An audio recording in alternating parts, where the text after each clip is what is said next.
Okie dokie artichoke. Heck. That's the first thing. Okie dokie artichoke. What, me saying heck and the loud noise and me saying heck? Yeah. That's it. I say okie dokie artichoke and then heck. Clang, clang, clang, heck. Perfect. I'm gonna start aggressively saying heck. That's comedic timing right there. Alright. Yeah, I will be a comedic genius on accident. Day breaks. I think we already chose our units, right? Yeah. Yes.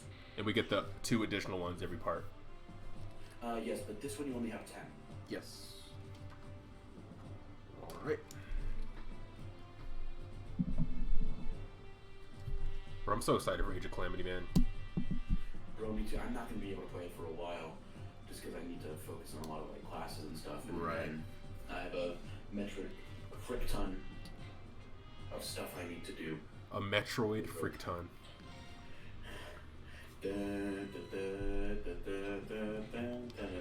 That's the name of Metro Prime 4. Metroid frick ton. Alright, jumping right into it. Let's just jump into it. That's Darkness, baby. Ooh. Okay. Thank you so much for playing my game. Jill has the full guard, so she doesn't take the extra damage from arrows. Right, we did that on purpose. Heck yes. I couldn't remember if we did equipment, but I thought I saw it and I was like, oh yeah, we did. I'ma just... Stands up. Yeah. Gonna build a wall, if you will.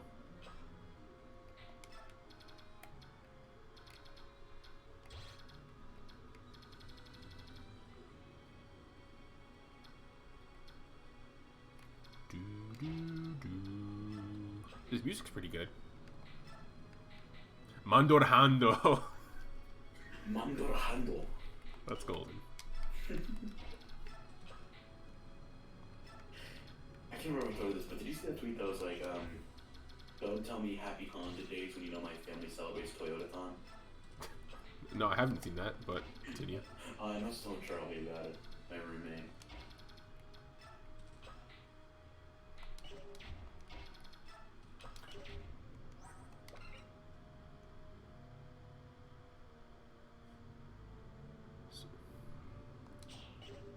So I guess the Lagoon Stone comes into play when they actually get up to animal form.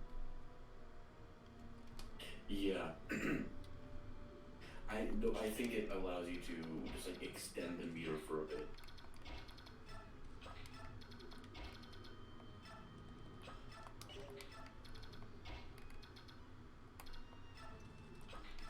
Let's go, Boyd. Let's go, Boyd.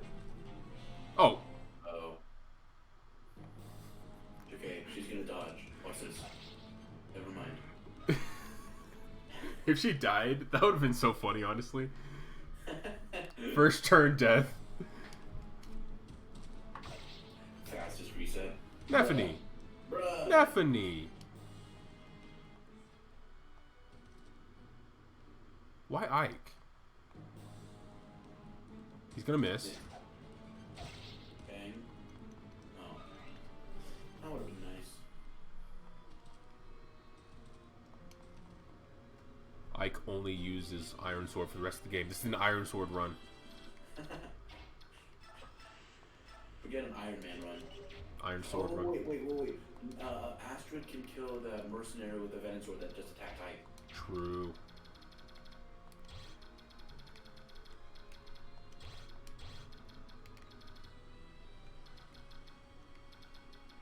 I straight up almost fell asleep in one of my classes today. Which one? Because that's important. Song literature. Which today was the last day of lecture anyway, and it was just some supplemental stuff.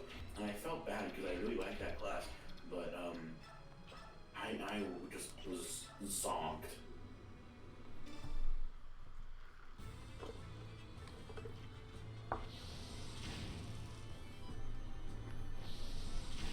I've only almost fallen asleep in probably music for children, I think.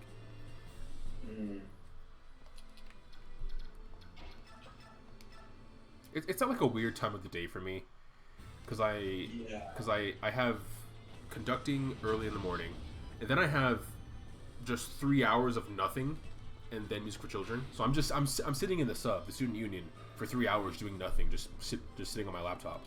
Do you have something after that? Band sometimes. Oh. I was about to be like, why don't you just go home? On days that I don't have band, I am home. Yeah. Oh, I see.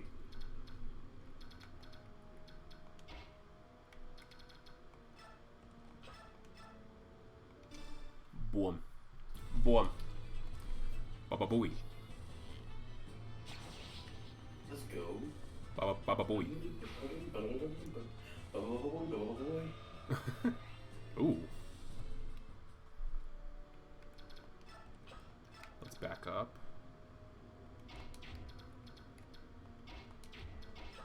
Nephine's pretty low, isn't she? Yeah. I should have Reese healer. 14. Andorhando. That's death. That's clean death right there. Always a fan. Unless it's for me.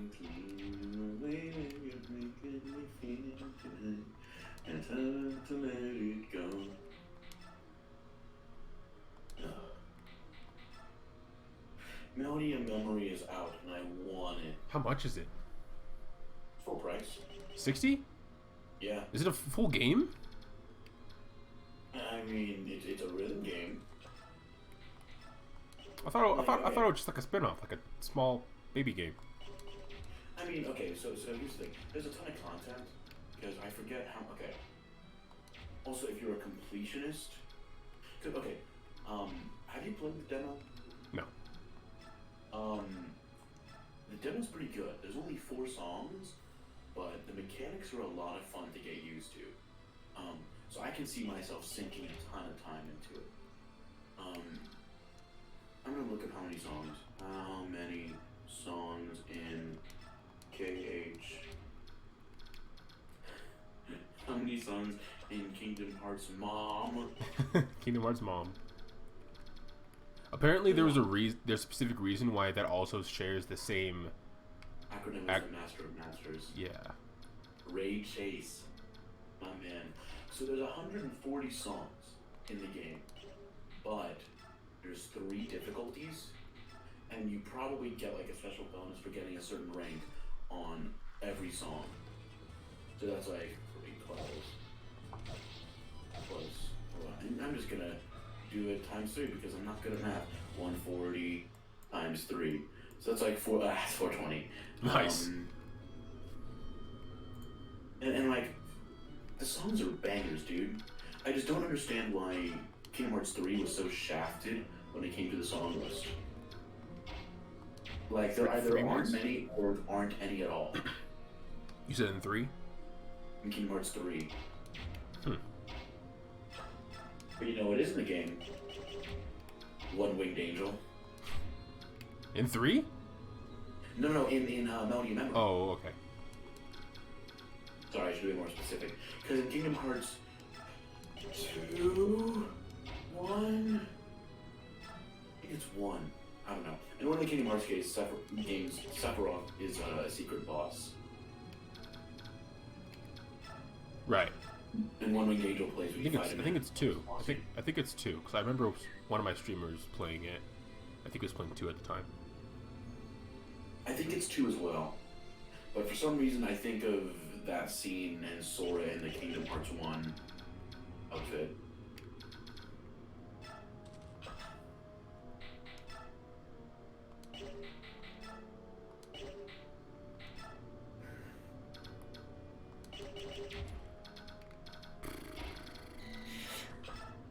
Light. Shine some light on the subject. Oh, dang.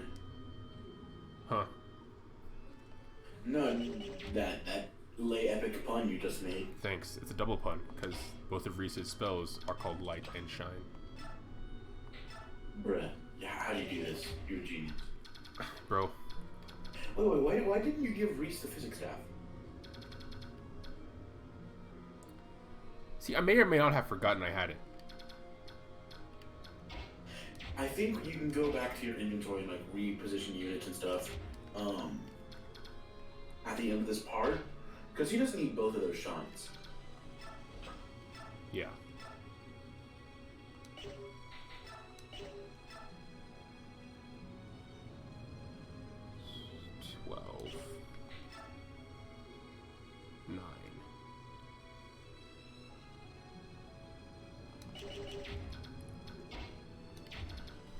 I want to play this smart so I can get definitely some experience. I can have Jill. That'll put him down to 9. And Effie can only do 8 though. Almost. Barely.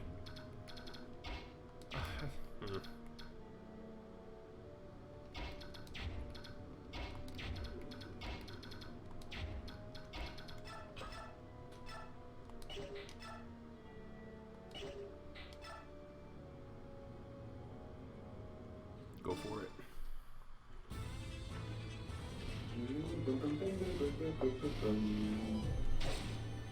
Bulk. I just realized that I probably shouldn't sing along to the music in this game because I'm probably behind. A little bit. Not by too much. So I learned that support, the way supports, you gain supports in this game, it's not by like having units act next to each other, it's just having them deployed in the same map, the same like battle. Oh, that's convenient. Yeah, I like that.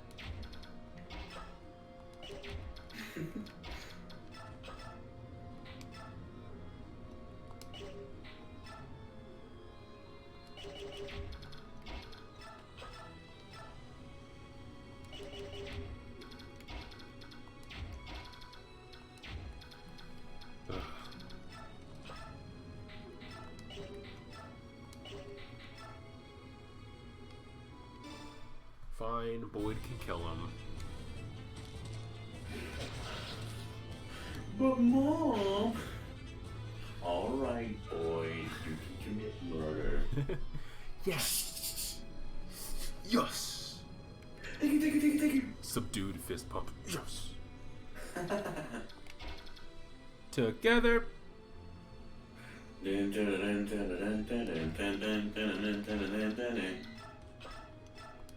One of these days I'm gonna do a cover of that song.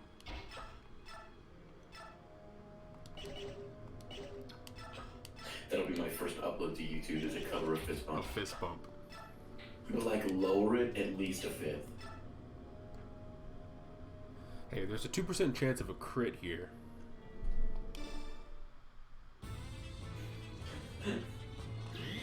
What if? I thought that was a crit.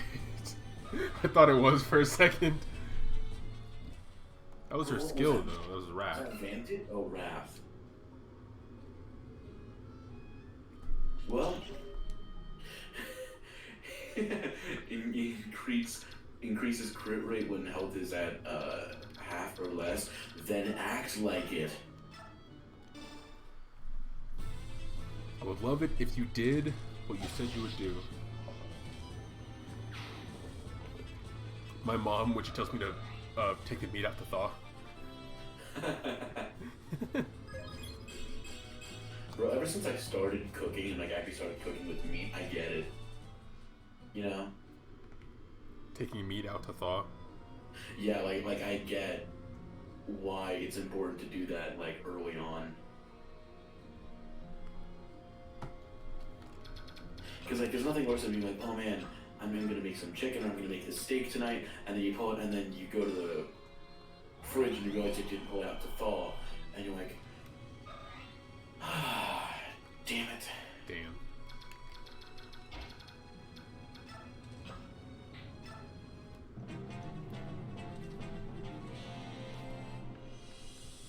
Oh, hello.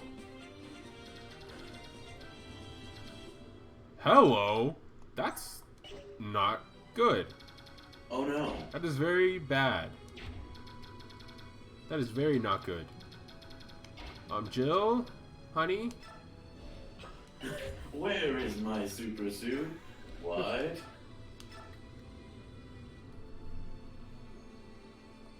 So,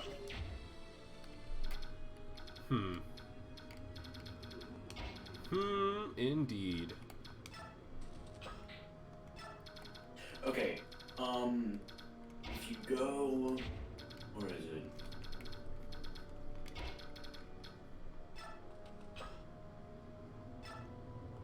Okay, if you go towards the north of the map real quick, find a halberdier with a killer lance. He's the boss, I guess. Yeah, he's serving as the commander. So I think when you take him out, reinforcements will stop. Okay. My guess. The information for this chapter on the wiki isn't super, concise isn't the right word. It's not well organized.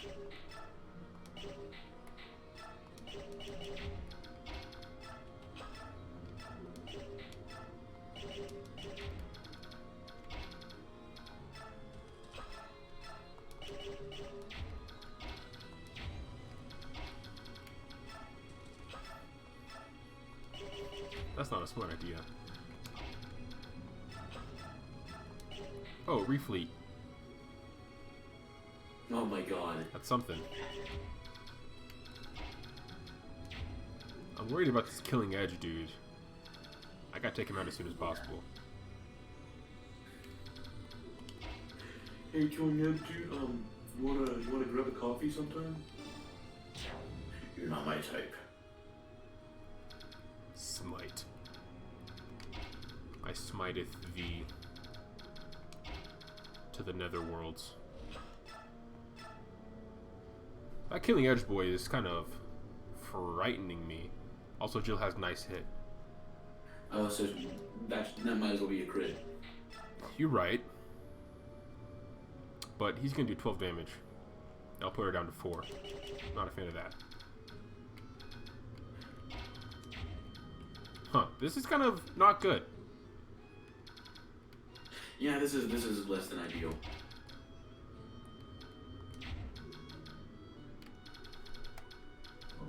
Oh, excuse me. We mend Jill.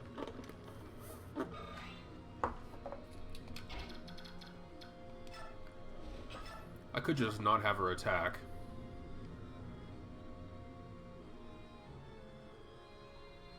I suppose. Yeah.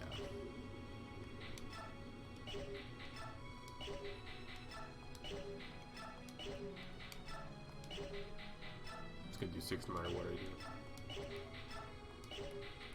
With 80% no matter what I do. Okay. Dang. Yeah, I'll just have her most likely just wait there. These guys also worry me.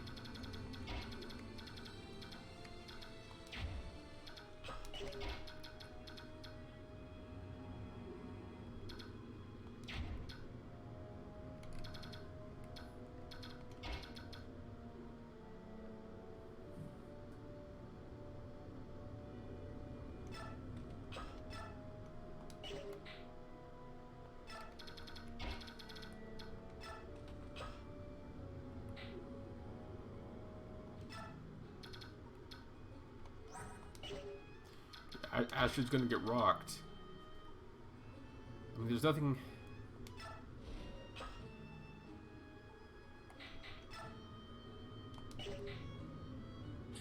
Okay, never mind. I mean, I could attack with the mages. They won't kill though, and then they're just gonna get rocked by one of these dudes.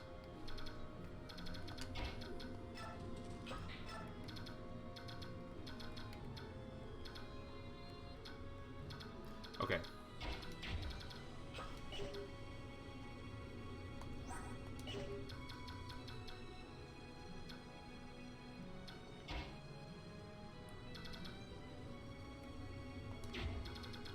You can do move 6.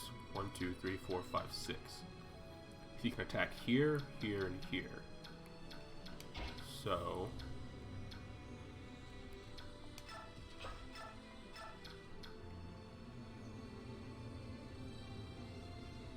the killer lance halberdier that serves as the boss can and will move on his own without provocation if you're within his range. Okay. And it looks like there's 4 things of reinforcements total. 1 from the bottom that we're seeing now.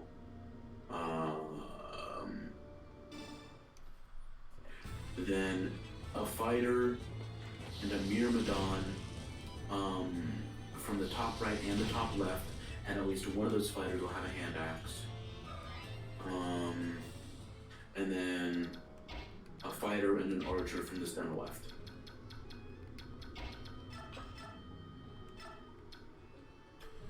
Oh, an archer. So, can you repeat that, please?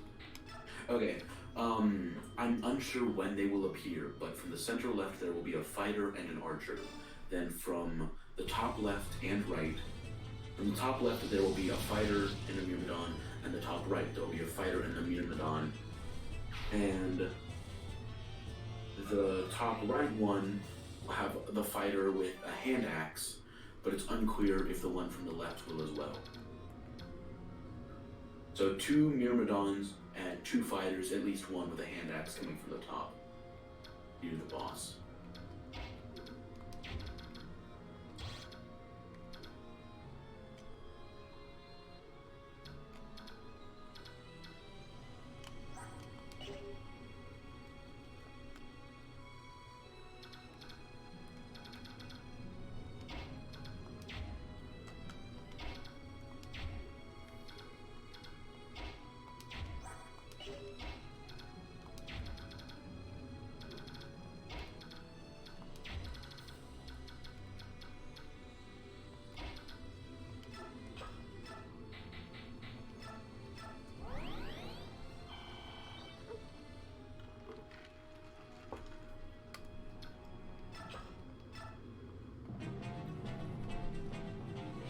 Jill. They're gonna double team Jill. She's dead. Oh god. Okay. Alright. Alright. Now that I know that's happening, I can have my units in a better spot. While I'm here,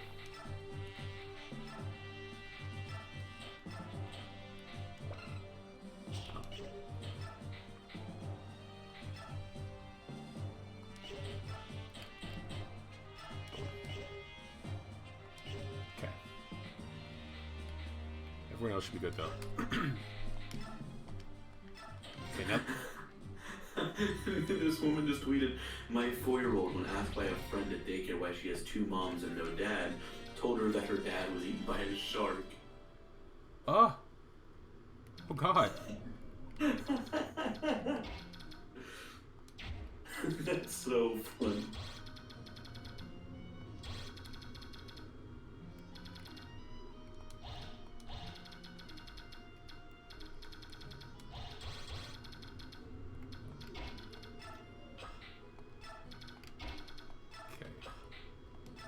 What turn did those guys come on? Like 3?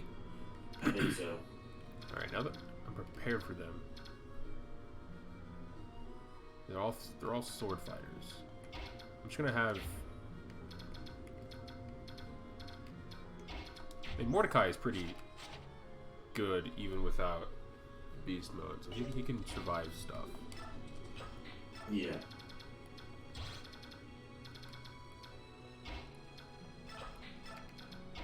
Keep my hitters. I'm probably gonna have to move up. I can't spread everyone out because that was my issue that I fell with last time. Everyone was spread out.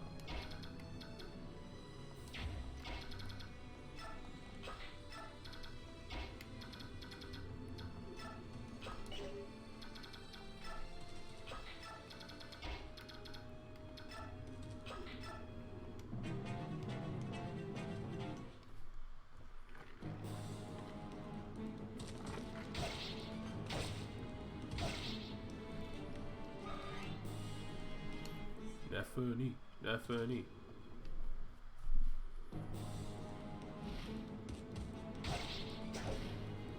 Jill.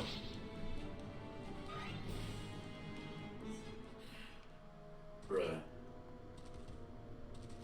Her biorhythm must be just down.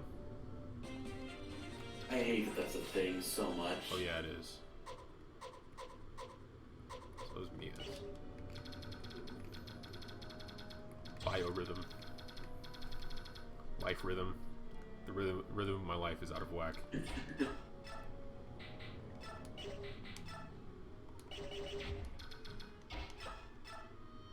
Refleet!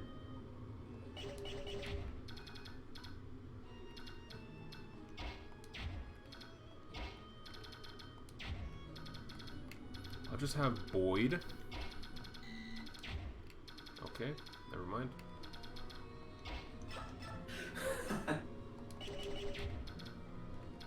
Okay, guess not. Okay, guess not. You named it Into the Woods? I did.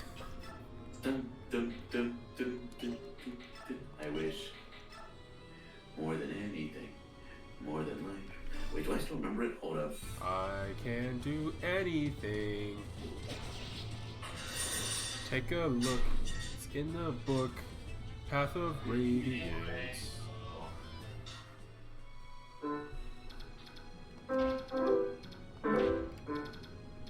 Play Gangster's Paradise. Could you actually hear that? Yes. I love the beginning of Into the Woods. All I can remember is that beginning. Oh. Alright, I can have Astrid refleet this Myrmidon. That's a crit!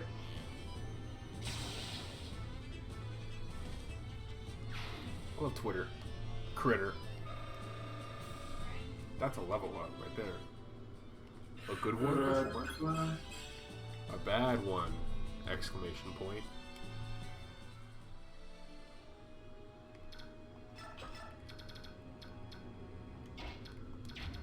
Okie dokie. Mario? Yes, Luigi.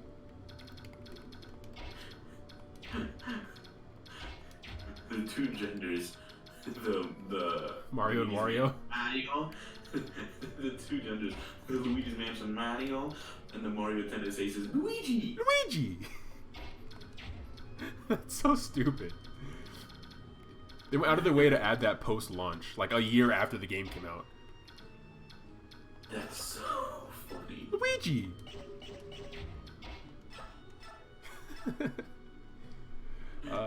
Luigi. Luigi!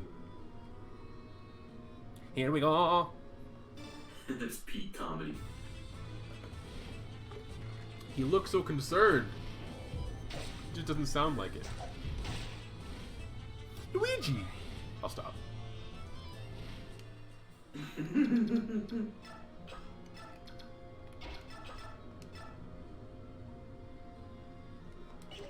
Congratulations! You're a sociopath. Always been my dream. Since I was a little kid. Since I was a wee lad. I've always wanted to be a sociopath. Huh?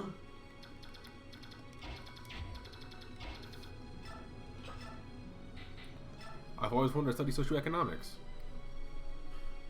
That...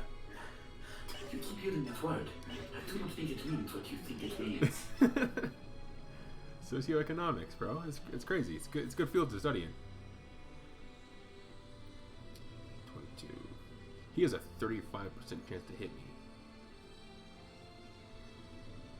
I'm doing it. I'm doing it. I'm doing it. I'm doing it now. They canceled the Olympics when cases weren't this bad. Please cancel eating potato in a group. Alright. What? Ham.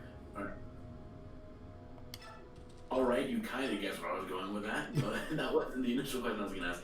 So you prefer ham over turkey for Thanksgiving? Yes. Understandable. Favorite Thanksgiving side? Sour cream corn. Sour cream corn. Interesting. Yeah. my plate every year, it's always brown sugar glazed Coca-Cola ham and sour cream corn, sweet potatoes, like regular mashed potatoes. Pretty much it. Beans, I guess. I do not like sweet potatoes. Really? Yeah. Like, I'm not a fan. Maybe just because I'm so used to like regular potatoes, that the idea of something with that same texture being sweet is like, no, like don't do that to me. Understandable. I also don't like corn. Really? Yeah. Even though I haven't said this on stream before, but fun fact about me, Corn is actually my middle name, but spelled K-O-R-N. It was my mom's maiden name, it's my grandparents' last name. So, yeah, so all my usernames have a K in it, and that's what that stands for. Corn. They're like, I just don't like corn. The running joke for me is that it's cannibalism and I don't like it. Yeah, I don't like corn, I don't like sweet potato, and I don't like cauliflower. Brief parenthetical. So cauliflower, my hatred of cauliflower goes back to like elementary school. Because it was like one day when I was buying lunch in elementary school, like 2nd or 3rd grade, and I was in the line, and I really I love mashed potatoes, because who doesn't, right? So I was in the lunch line, and I saw, like, you know, the styrofoam bowl with like the white scoop, and it looks like mashed potatoes, and I'm like, mashed potatoes, hell yeah. So I get some. Oh no. And as soon as I say that, everyone knows where I'm going with this. So I get it, and I'm like 8, and I'm like, hell yeah, mashed potatoes, but it was more like, heck yeah, because I didn't know what the hell was yet. So I take a bite of what I thought was going to be mashed potatoes, and it's cauliflower, and I, to this day, have not gotten over that betrayal. Oh no. It's oof. The texture of cauliflower is disgusting. It's just worse broccoli. Yeah, I agree. You know, like I like broccoli. Broccoli's pretty good, but cauliflower is like cauliflower is the cover band of broccoli, and the cover band is never as good. You're right. You made an analogy similar like that before. Oh, the cover band? Yeah. I mean, it's applicable to a lot of things. But I remember the thing you like applied it to last time was like extremely funny. I don't remember. Dang. It's like the cauliflower is to broccoli as a cover band of Earth, Wind, and Fire would be if it was just white people. You know what I mean? Like, not like you took away all the color and like you're nowhere near as good. Is that racist? I don't think that's racist. I don't think so. I don't think that's racist. I don't think it's racist. No, I don't think it's racist. Oh. Actually, okay, here's a better example. If broccoli is Earth, Wind, and Fire's version of September, cauliflower is a Taylor Swift cover. That's the heart of what I'm talking about. Dude, you can't just make funnies like that when I'm taking a drink. Come on, man. Bro, I unregulated comedy over here. Come on, bro. Which would actually be a really good name for like a comedy club. Unregulated comedy? Unregulated comedy. With an arrow sign that's pointing over here. Anyway, so my personal favorite Thanksgiving side has to be green bean casserole. Personally. I'll eat it depending on how it's made. I like my family makes the French's one. Can you elaborate? You know, French's, like the mustard company. French's yellow mustard. Okay. I didn't know that. They also have like how Heinz stretches out into a lot of other things. and crafts, like a lot of those like companies that are known for like one thing or stretching out. Friend just has a recipe for green bean casserole that you can get, like sort of like those box things, and that's what we get. And it's so good. Okay. I think my grandma makes it. My grandma makes like the entirety of Thanksgiving dinner like by herself. She's actually a chef. Oh wow. She like does all of that by herself, and I mad props for that. But she makes her green bean casserole, I think, with like it's like green beans and the cheese and like breadcrumbs, I think. Oh yeah. I if I remember that correctly, I'm not sure. It's muy good. Muy good. I know limited Spanish.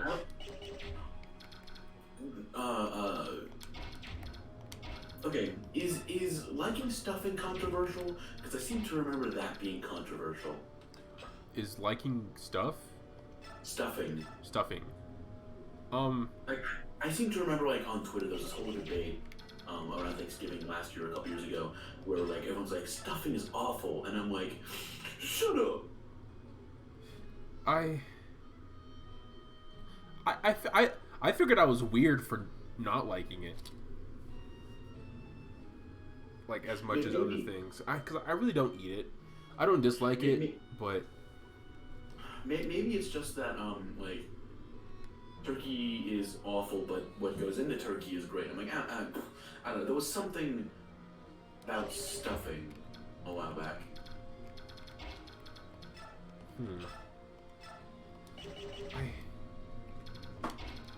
I figured everyone loved stuffing.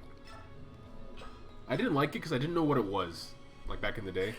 I still kind of don't. I still don't know what stuffing is. And I don't know what it is, and at this point I'm too afraid to ask. Honestly. At this point I'll just stay away from it. I wish that things were normal and that it would be that we'd be able to come back after Thanksgiving, because I really want to make, and hopefully I'll be able to do this next year.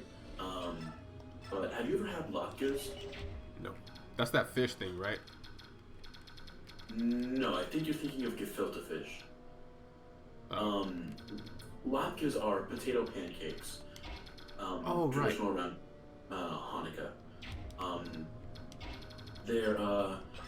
They're like hash browns-ish, but like a lot more onion involved, and they're just better seasoned. Because I would love to do next year, hopefully, like just some sort of, depending on when Hanukkah is next year, some sort of like big dinner, and I can like make latkes. Like if we do like a Friendsgiving or something next year, I could make latkes. I could do something like that because I want to learn how to make them. Thing is though, they're kind of difficult to make, and when you make them, according to my mom and grandmother who make them every year, it'll smell like onions for a minute. Oh my.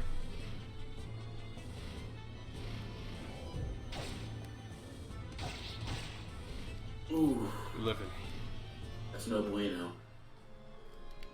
That's plenty bueno. Moderate bueno. It's alright bueno. Taco más o menos.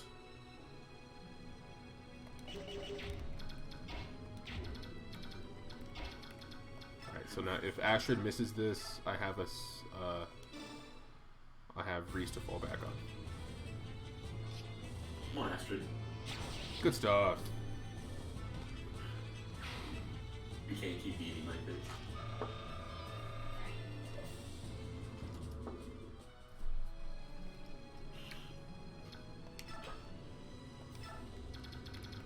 Thing is, I'm not entirely sure if the reinforcements, like if there's more than one wave of reinforcements, like I don't know if there will be 3 more Myrmidons.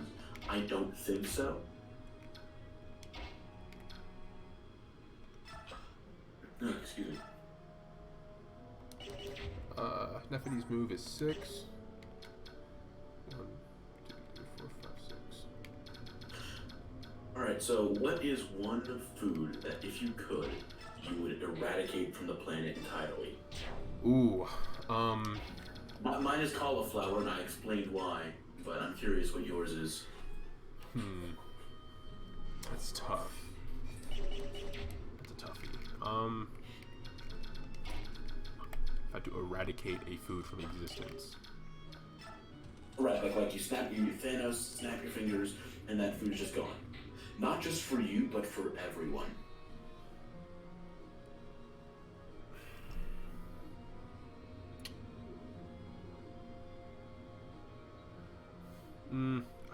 I don't know.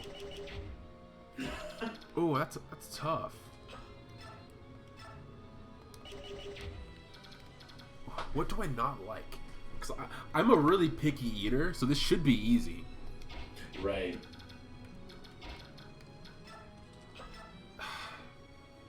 I feel like everyone's had one bad. I feel like everyone's had at least one bad experience with one specific food.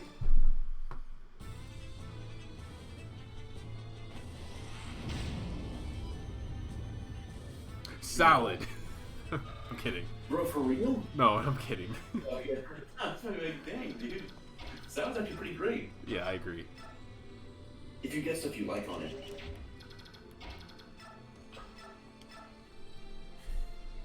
You're telling me Julius Caesar made this salad? Your salad sucks.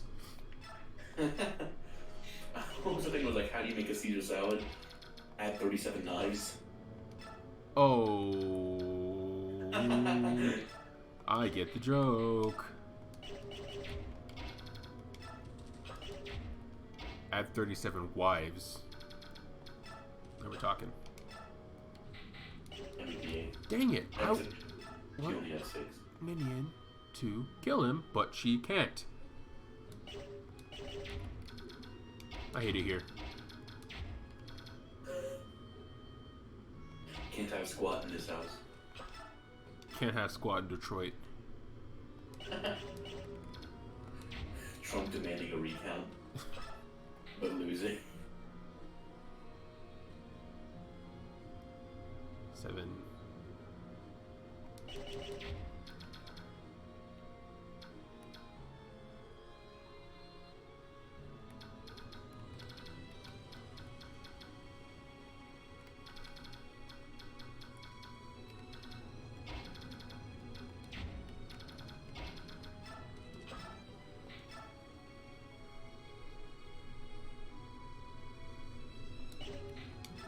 $50, $65, $45, $80.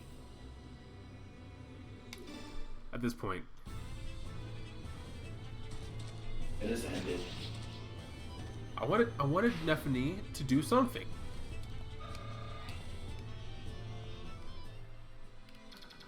But you can't, not until she gets her weapon level up.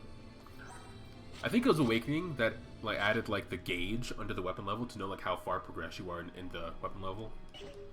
Like an experience bar kind of. I think Shadow Dragon had it too.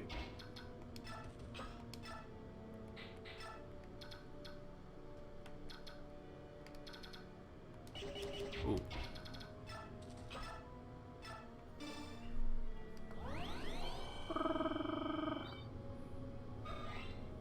Let's go Reese.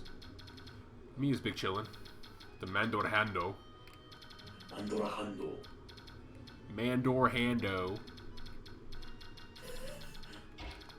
Mander Handa. Handaconda.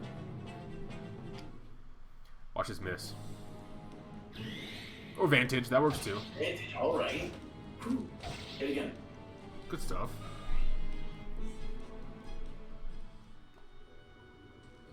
Rutro Raggy. Alright, so that should be an archer and a fighter. Myrmidon. Never mind. Fighter's up here. Well, there will be, from the top left and the top right, one Myrmidon and one fighter each. But at least now we can actually move.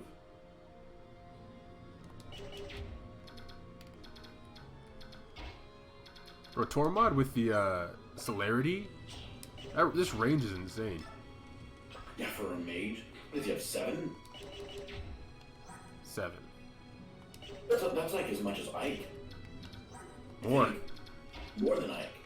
I'm thinking 7 because that's how much Mark has.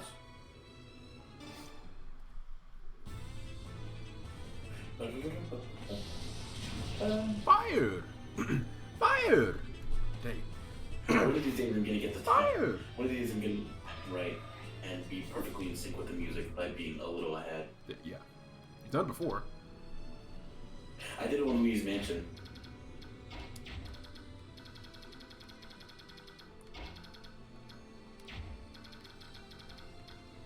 Alright, Mordecai's almost there.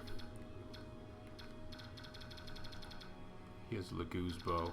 I gotta keep him out of that range as far as possible. Definitely go up here. Look at that strut. Look at that man strut. Everyone up. Everyone moves. Everybody eats. Everybody poops. You ever read that book? Isn't there like a bad lip readings? It has that. Everybody poops. I mean, it's a real book. I didn't know that. Yeah, it's like a kid's book, just like explaining topics. And one of them is everybody poops. And when I was a kid and my dad would read that to me, that was the height of comedy. Like, part of it was the way he would read it. Because it'd be like, the bird poops, the elephant poops, the human poops, the dog poops. And my dad would be like, the bird poops, the elephant poops, the human poops, and the dog poops, like all that kind of thing. The funny accent. Yeah, he was doing like a funny voice, and I would lose it. This is when I, like a couple years later, my dad and I would read Captain Underpants books. Did you ever read those? You read the Captain Underpants books? Oh yeah. Oh yes. Remember the parts where you would flip back and forth for like the fighting sequences? Yes. Okay, so like it'd be like Captain Underpants fighting something, and it'd be like a flip book. So like one page would be like him rearing up to punch, and the next page would be him punching, and you would flip it back and forth really quickly to see him punch over and over and over and over.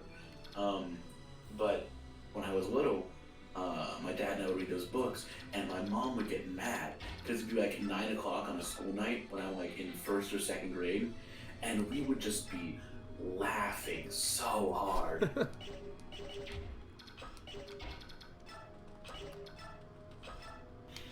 All right, favorite kids book series and favorite young adult book series. Magic Treehouse and I Don't Read. Fair. Didn't read Divergent or Hunger Games? No. Or anything like that? No. Really? I didn't know those were books until after I saw the movies. Yeah. Maze Runner as well. I didn't read Maze Runner. I liked the Hunger Games movies well enough. I remember seeing the first one in theaters, and the ending with the dogs is most of the stuff they got pretty accurate. Except how she got the Mockingjay pin was different in the movie and less personal, because in the book she got it from a close friend. Then the dogs at the end of the actual games was really different in the books, and it was super messed up. Oh, how so? Okay, so by that point, who's alive? I think there's only 3 people alive at that point. I'm pretty sure it's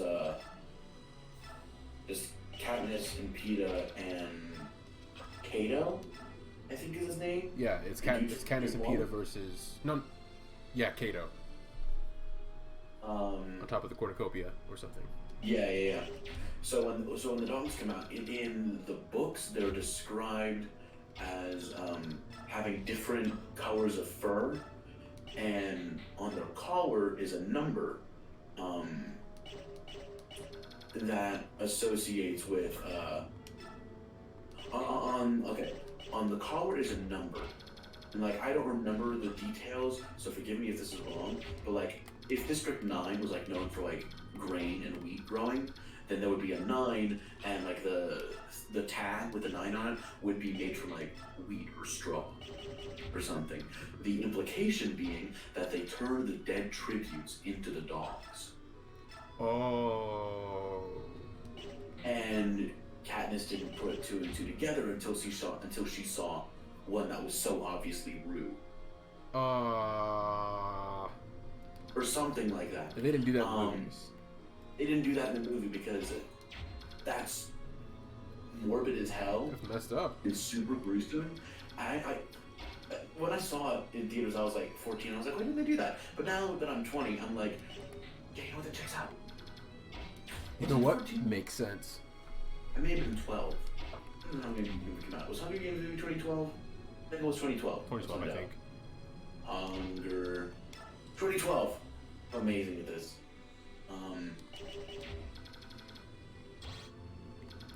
That checks out, because that was when I was in 7th grade. Yeah.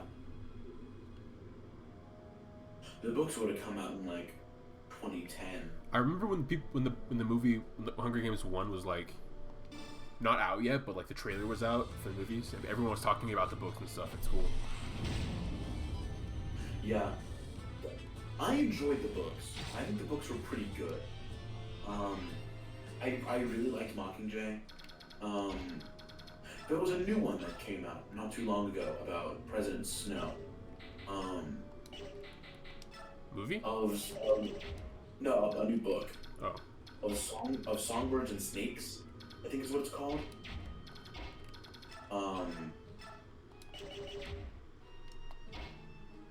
What else?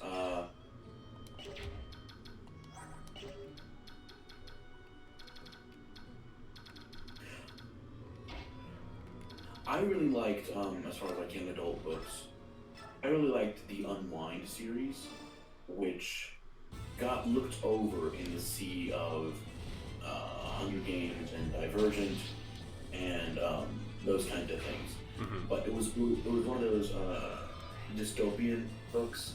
There's 4 in the series. I think there was 4.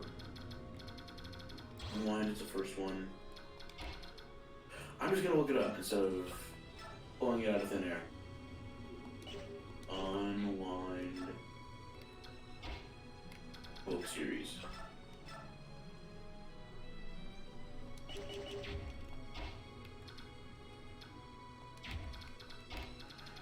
Unwind, Unholy, Unsouled, and Undivided.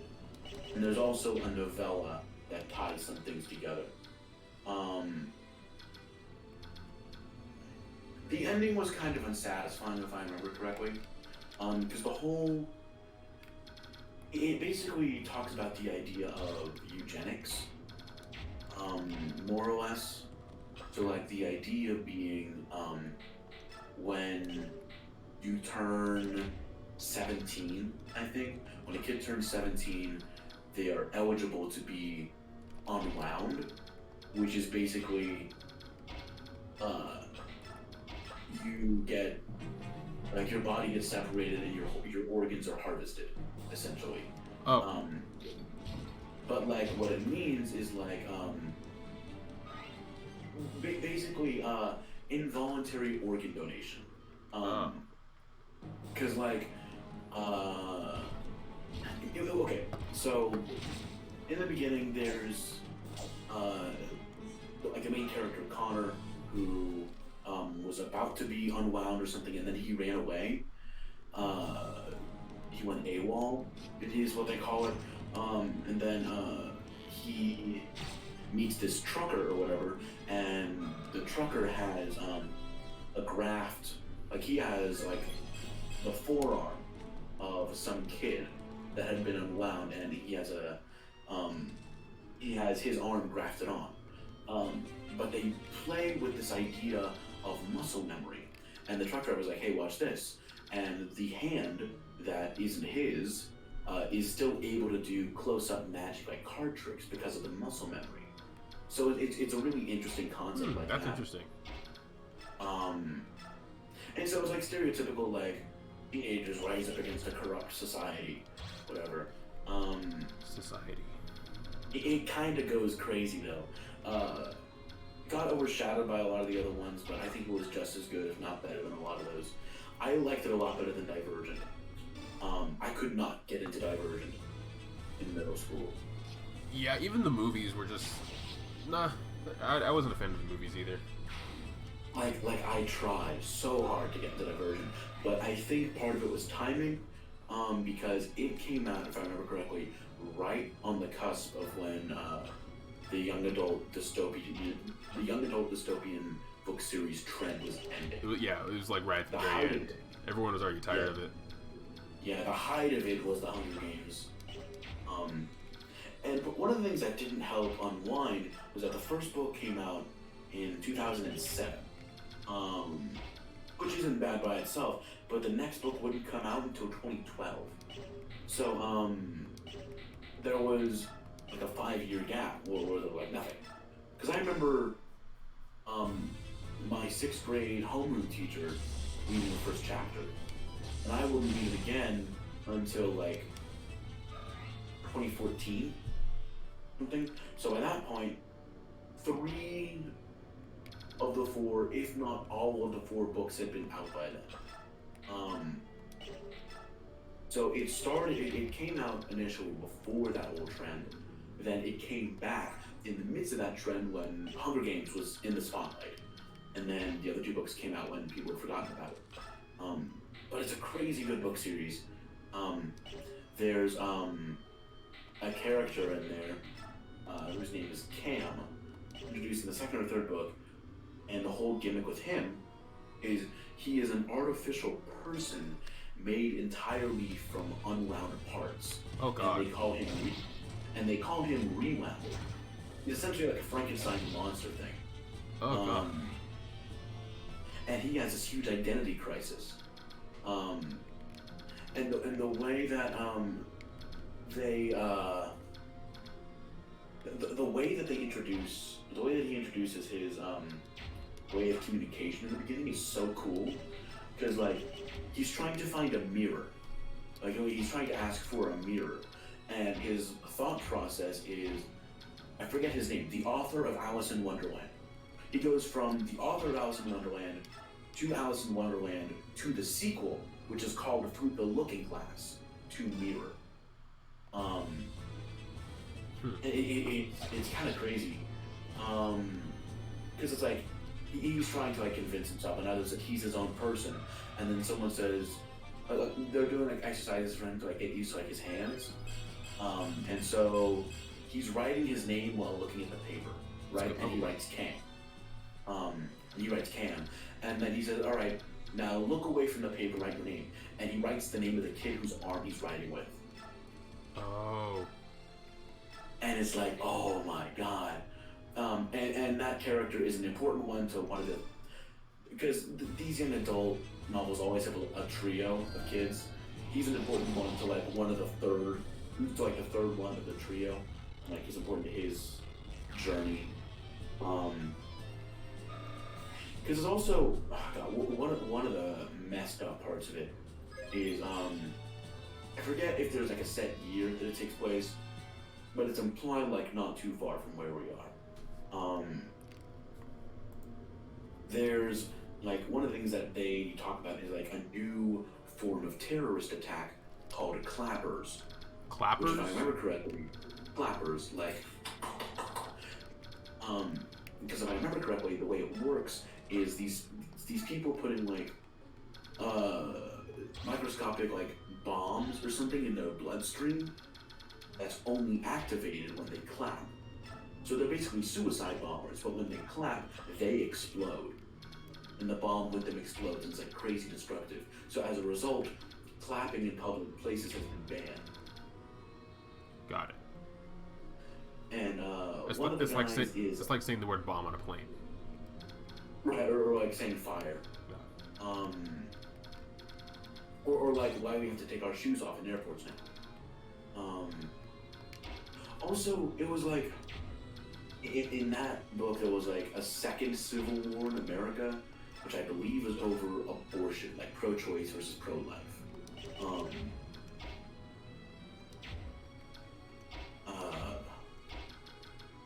and then you have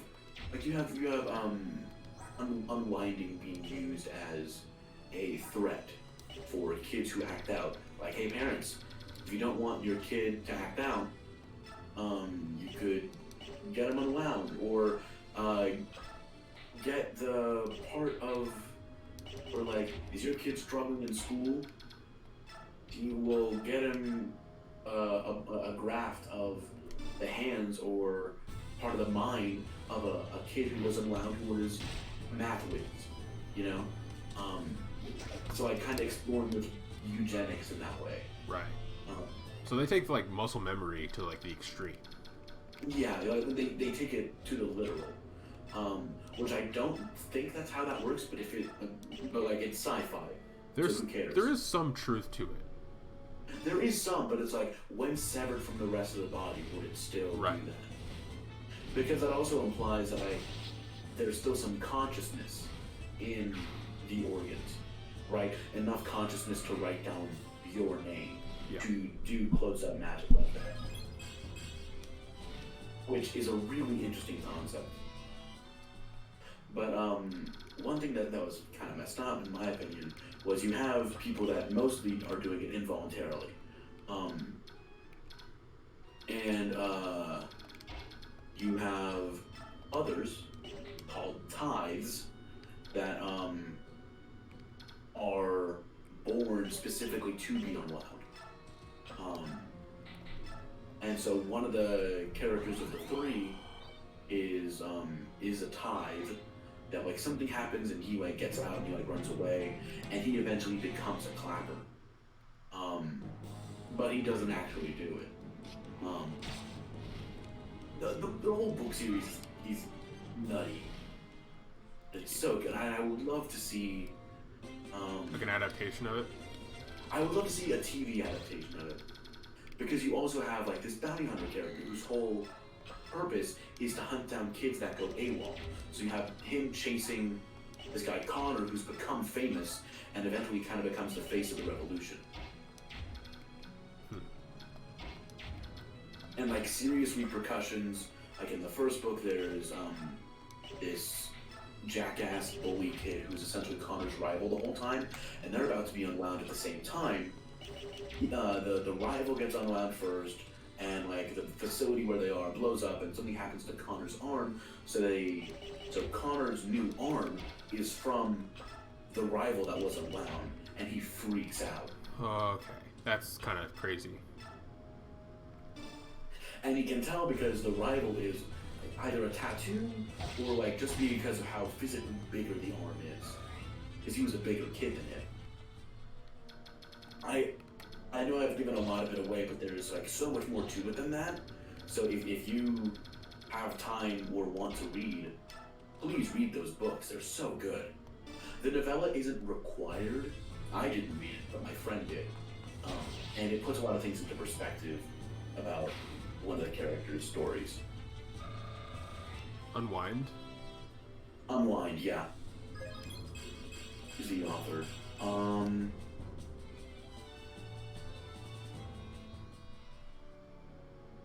Yeah, like Neal Shusterman. Neal Shusterman.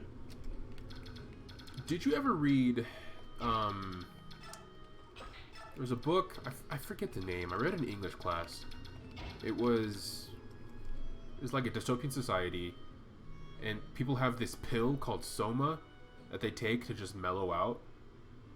And then there's one character, the main character, he doesn't take it for a day, and then he starts realizing that, like, bro, this is kind of messed up. They're putting everyone into like this drug is putting everyone into like this trance basically. Yeah. Like, oh, Soma makes you more focused, and it makes having relations with other people like feel so much better. But he doesn't take it for one day, and he's woke. His third eye is open. He's like, bro, this is crazy. Damn, just a day? Yeah, or like a week maybe. I feel like if it was a day, more people would be. Yeah. I feel like he didn't take it for a week or something, and like he was like, "What is this? Is crazy." The Giver? I forget the name. I don't think so. Maybe. 10 Imaginary Drugs in Fiction. Soma. S-O-M-A. Brave New World. Brave New World. That's what it is. That was the first one on this list. That's a pretty good book. Like, I don't read, but like that was a good time in English class. Did you read any? Okay, actually no. I'm gonna ask another dystopian one before I go into this other topic. Did you read Fahrenheit 451? Yes, I didn't read all of it because we didn't. It was part of the curriculum. We as a class we read like the first 5 chapters. I think first few chapters. Because I read it in 8th grade and I hated it. I think I would appreciate it more now. I liked the concept. I wasn't interested enough to finish it. Yeah. It was interesting though. Okay, I don't know if you know this, but something that's interesting about that is there's a scene when the main character is talking to his wife. The main character is like a middle-aged guy. One is crazy how much Ray Bradbury predicted as far as tech goes. Like with the parlors. So for those of you that haven't read it, in Fahrenheit 451, they have these things called like the parlor room, and it's a room with 4 walls, and the parlor walls, if you have a parlor, it's essentially a TV screen the size of a wall, and it was seen as a symbol of status. And so if you had all 4 walls of your parlor, if you had all 4 walls as parlor walls, like as screens, you made it, right? Some people only had 1. I think the main character had 3. And then you also have these things called shells, which are essentially today's sponsor, Raycon. They're essentially Bluetooth wireless earbuds. Is the best way I can think of describing them. But essentially all books have been banned, and the main character is a fireman, but firemen no longer put out fires, they set fire to books. But what's interesting is, so there's a scene where the main character's talking to his wife, and she's talking about how quickly everything's progressing, right?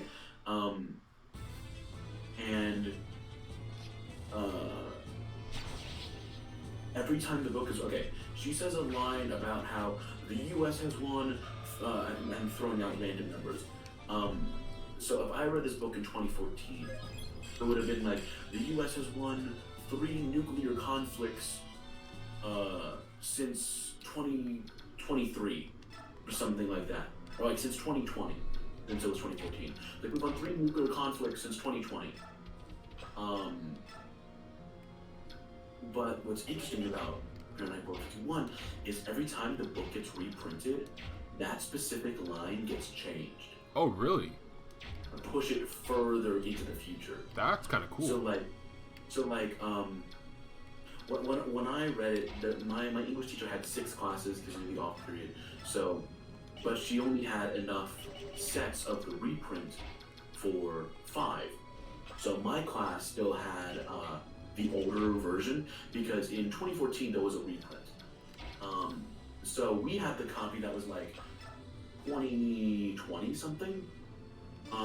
It was either 2020 or 2037 or something like that, and the other classes got a reprint, the 2014 reprint that said we've run 3 nuclear conflicts by 2045 or something like that.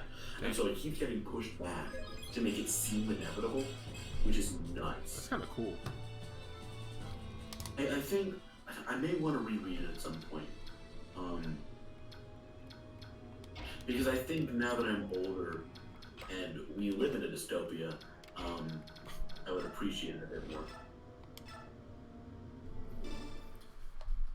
Oh, I know what I was going to ask. Did you ever read any Agatha Christie in school? Nope, I don't know who that is. Really? Nope. Bro, Agatha Christie is like one of the most prolific British mystery writers. Uh, And then there were none. Island for Murder, Death by Chocolate. Nope. Oh my god. So also in 8th grade, I read, or we had to read, and then there were none. And the whole gimmick with and then there were none, is 10 people invited to essentially a lake house, I believe. I forget what their connection is. But like they were all invited by a guy. The letter was signed by a guy named U.N. Owen.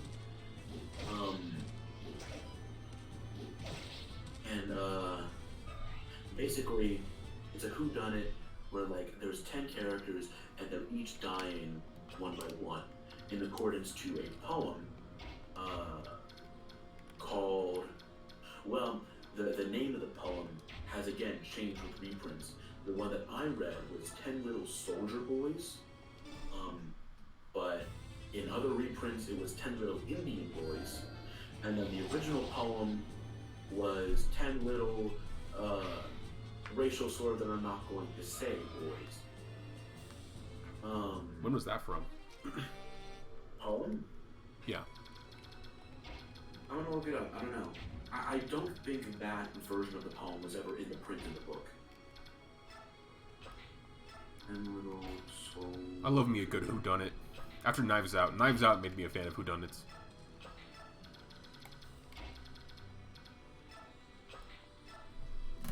Whoops. Alright, so no more reinforcements. Just these guys. Publication history. Alright. Okay, this is gonna be rough. So the poem is, I don't know, I'll need to dig a little deeper to figure out when the thing was changed. And I may be wrong about that last bit, but I vividly remember that. So it's, 10 little soldier boys went out to dine. One choked his little self, and then there were 9. 9 little soldier boys sat up very late. One overslept himself, and then there were 8. 8 little soldier boys traveling in Devon. One said he'd stay there, and then there were 7. 7 little soldier boys chopping up sticks. One chopped himself in half, and then there were 6. Ah. 6 little soldier boys playing with a hive. A bumblebee stung one, and then there were 5. 5 little soldier boys going in for law. One got in chancery, and then there were 4. It's British law for. 4 little soldier boys going out to sea. A red herring swallowed one, and then there were 3. 3 little soldier boys walking in the zoo. A big bear hugged one, and then there were 2. 2 little soldier boys sitting in the sun. One got frizzled up, and then there was 1. 1 little soldier boy left all alone. He went and hanged himself, and there were none. Ah. Yeah, not a very pleasant poem. So the whole thing is like it's a whodunit, but each of the characters dies in accordance to the poem. Someone gets swallowed by a fish? I think it's more so he gets like pushed into the ocean and drowned. But the whole thing with him is like the character that it happens to is one that a lot of the others are suspecting. So a red herring is who dies. He is like the character that is died by like the red herring is the red herring of the actual villain. I see. It's play on words. Kind of. Yeah. That reminds me of the old Scooby-Doo cartoon when they're kids. I forgot the name of the show. And they had the town bully is named Red Harry. No. No, but yeah, and then there were none is also so good. That's kind of dark. Yeah, they don't describe the gore like that. But it's kind of nutty. That's kind of yutty, bro. Like for one, it was like a big bear hugged one, or whatever, and they're like, well, how's that gonna happen? And what happens is a clock falls on one of them, and it's shaped like a bear, or it has like a bear head on it. So it's very like creative in how the kills are done. So they know that the poem is coming true. Like they know what each thing's gonna happen, right? Right. Like they see the poem on there, and then the first guy dies because like he chokes on his wine or something, and they're like, weird. And then the second one, what's the second one again? Overslept himself. I don't remember what that means. I think one of the he another like drug, and like he just went to sleep and never woke up.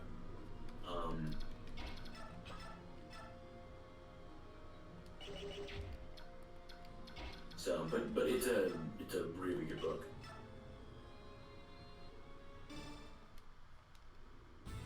That seems interesting. I like those. I like murder mysteries. I'm starting to like come around to them because of Knives Out, basically. Oh yeah.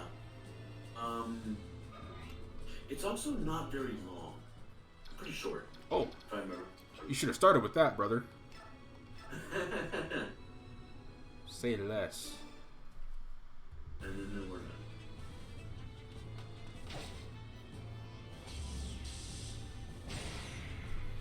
Death.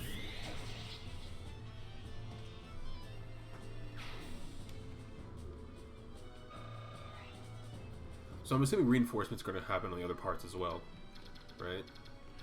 Like the other parts of this chapter? Yeah. The part 2, 3, and 4. Yes. The original title was 10 Little... Got it. Word I'm not going to say. It's only 272 pages. More or less, depending on the reprint. And there have been a couple movie adaptations. There was a play adaptation.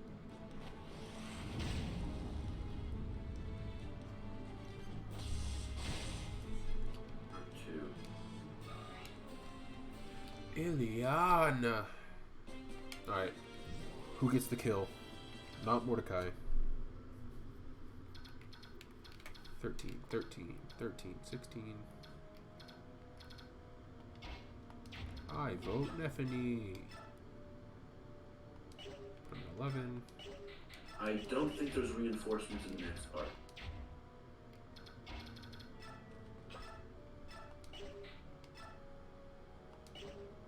That kills. All of those kill.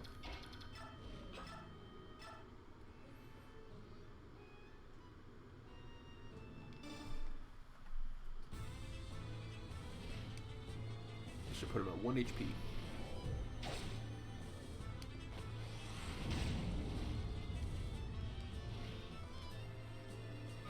There will be a lot of units. I think there's going to be a decent amount of reinforcements in part 3 because it's a survive 10 turn.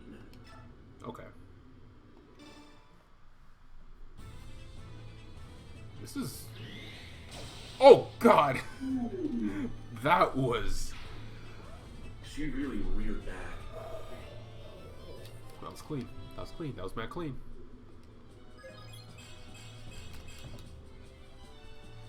What a way to end this part. Curses. They just keep coming and coming. How many soldiers does he have? There's no telling. He is a bishop and a senator, but he holds peerage. That means he could command many men. Perhaps we too should call in a few reinforcements. What do you think? That's not a bad idea. And while we wait, we could take a breather and reorganize our attack strategy. Let's do it.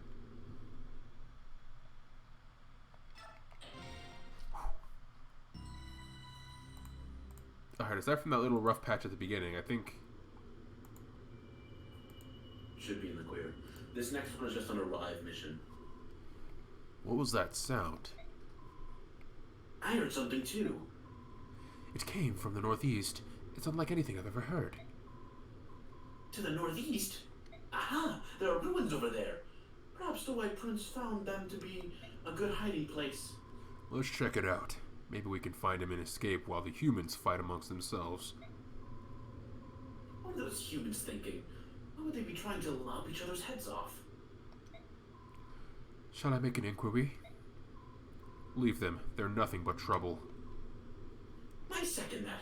Now, if you want to avoid the human skirmish, we should head that way, through those trees. Let's go. Yes, sir. Yo, Oki just looks like a... Or not Oki, the Janaf. The guy you voice. Yeah. He just looks like a rapscallion. He does. Like an 80s... Like a newsie. You know what? I can see that. Alright, let's figure out where we go next. Ike, we should go to the ruins in the northeast. I said something odd there. Something odd? Yes, there was something... A sound only the goose could hear. It was very beautiful. A sound that Beork can't hear. That's interesting. It is said that those of the Heron clan are practitioners of said magic. Perhaps the sound is related to that? Side magic. Side magic. What is that? What's that? It involves arcane songs known as Galdrar. The effects of Galdrar on the listener depend on the lyrics and melody. I love hunting horn. For example, a Galdar can restore lost strength and vitality to those who hear it. They're dancers. Oh. Interesting. And if the singer is of royal blood, the Gladder may be powerful enough to move its listener to extraordinary feats. I've even heard the tales that the Galdar could give one the speed to do the work of two men. The Galdar are granted many powers. The Serenists are amazing, aren't they? Yeah, but even with all that power, they were still wiped out by the Beork. You're right. Why did that have to happen? Herons are highly attuned to the forces of balance. Even if they had the means to resist, I doubt they would have used them. We leave as soon as the reinforcements arrive. Duke Tanis must not succeed. Let's rescue the Heron while there's time. That's right, and I will do all I can to help. Mordecai, you're doing good, buddy.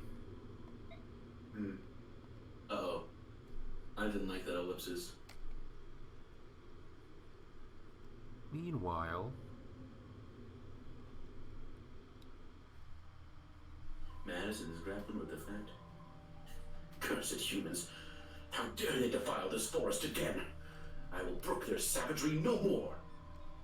Forrest whispered earlier, but I must drive these wretches out before I can speak to it further. I will go to the altar.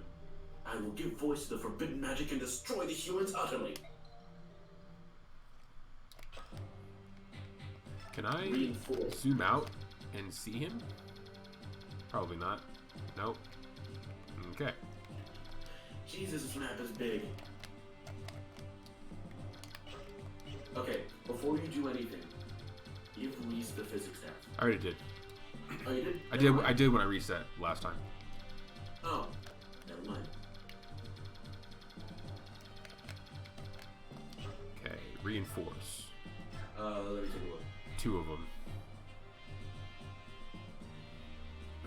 Racist curse in this chapter, however, the central location is protected by cavalry and bow wielders, and more cavalry will attack from the left. You can fight the cavalry to the left using a few strong paladins to form a choke point, and send the Lagoon's units like left to the right. You support them with other units, for there are units there with weapons good against Lagoons. So it looks like there's going to be cavalry on the left and anti-Lagoons weapons on the right. Silver lens. So, you mean as reinforcements? Unclear. Go to the right of that square. I mean... Oh, maybe they don't mean to the right of that square. Oh, it's central to the map in general, not to this map. I see. Because there's only also, a Lagoon's bow over here. Also, it's a bad idea to use flying units here due to all the archers. Try using foot soldiers like Mia or Boyd to support the Lagoons, as they do not suffer huge movement penalties from the large area of swamp you are forced to cross. Jill should be fine because she has that full guard. If you're gonna bring Marcia, do so carefully. I won't. For my two, I'm assuming the reinforcements come. When do they come in? And where do they come in? Unclear. I mean, my reinforcements. Unclear. Okay. I imagine they come in with you. I don't know though.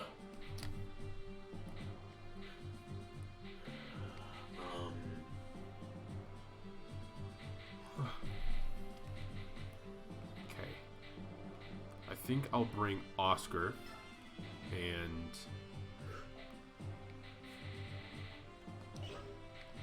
a lot of horses. I have Night Killer on Jill. Yeah. Nephene's weapon rank still hasn't gone up, so. I'm assuming it will, though. Soon. Might be a good idea to bring Kieran or Titania. They took a lot of lances.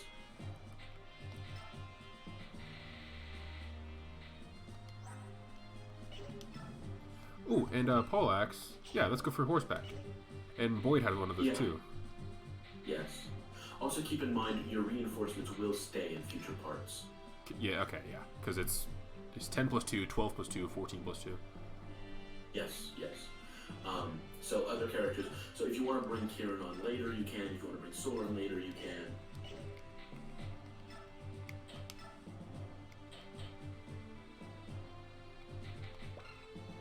Rank B. Give that to... Yeah, give that to Oscar. Then...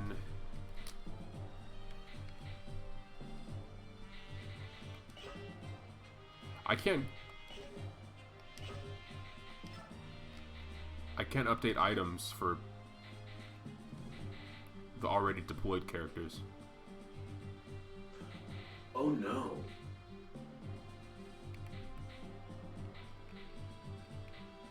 But I guess if they're close to Ike, they can access the convoy. I don't think you can do that in this game. Because I tried earlier. There was no convoy option. That's a big dumb. Okay. Let's reinforce Titania and Oscar. Then next time I'll probably do Kieran and...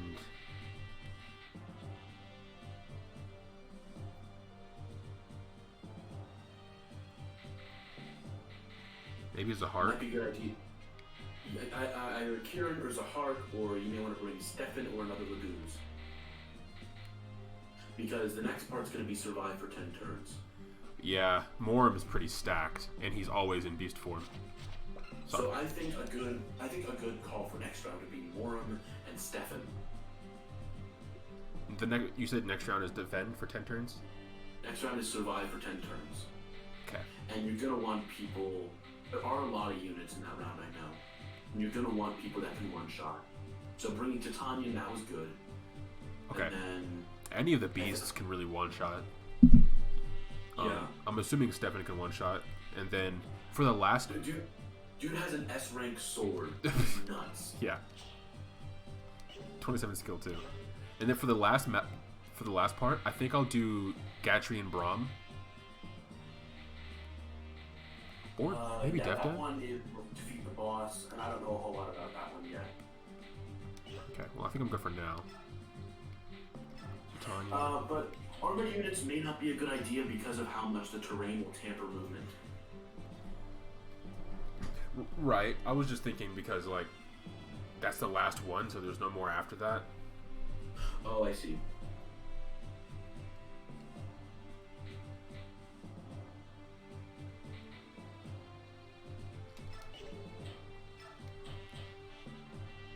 Oh my god, in part 4 there's a mage with a meteor. Oh no. Oh, I don't like that.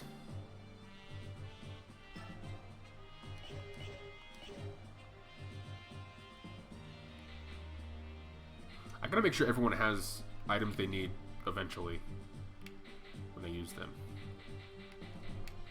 I'm gonna give Stefan something.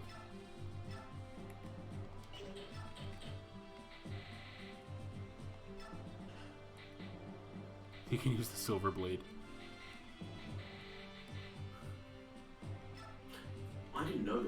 I don't know if it's just for the upcoming part or if it's in general, but in part 4 at least, you're gonna have some ally units and experience that would be gained by your units for killing enemies will come back to you as bonus experience. So enemies that they kill? Right. Ooh, that's good.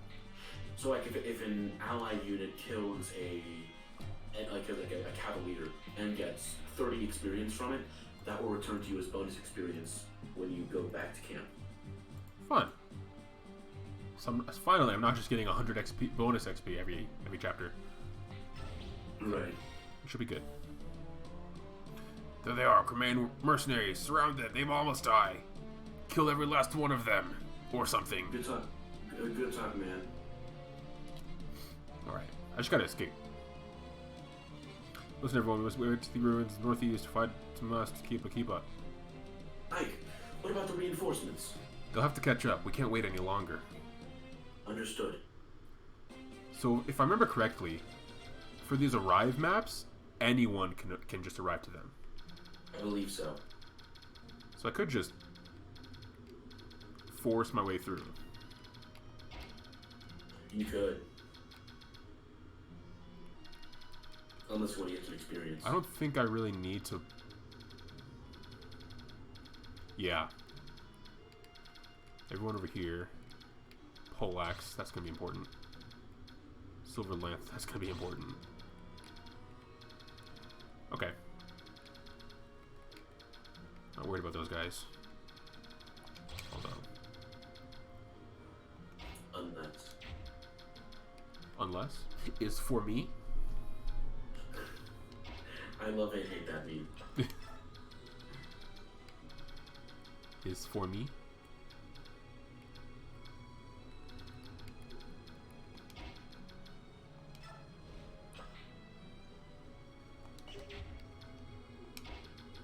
I just want Nephany to have better lance.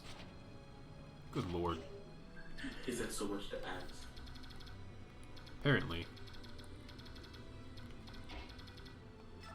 I'll put Jill here to absorb these guys. She has Night Killer. That's true. Which kills horseback and not, knights. The class that has the same name. Oh, so it's a beast slayer.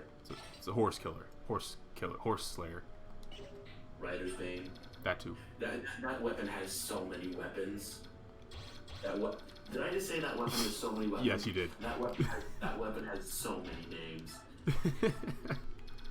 That weapon has so many weapons. Bro, I got all these pickles. I got all these pickles. That farmer has so many pickles. Oh my god, I can't wait to play Stardew over break again. Get back into Stardew.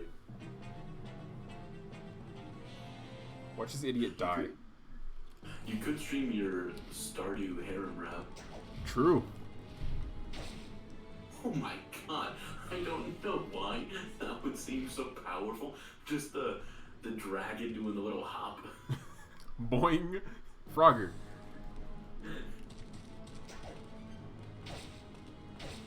Okay, Nephany. Alright, Nephany. Please. Use Wrath. Use Wrath. Use Wrath. Hit him with a special move. Her HP's not half. Oh, true.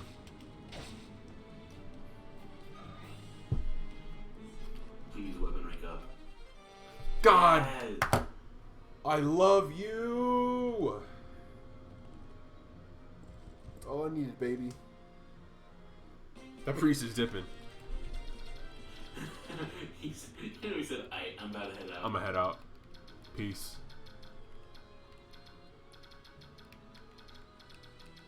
Alright, maybe I shouldn't have focused on these guys.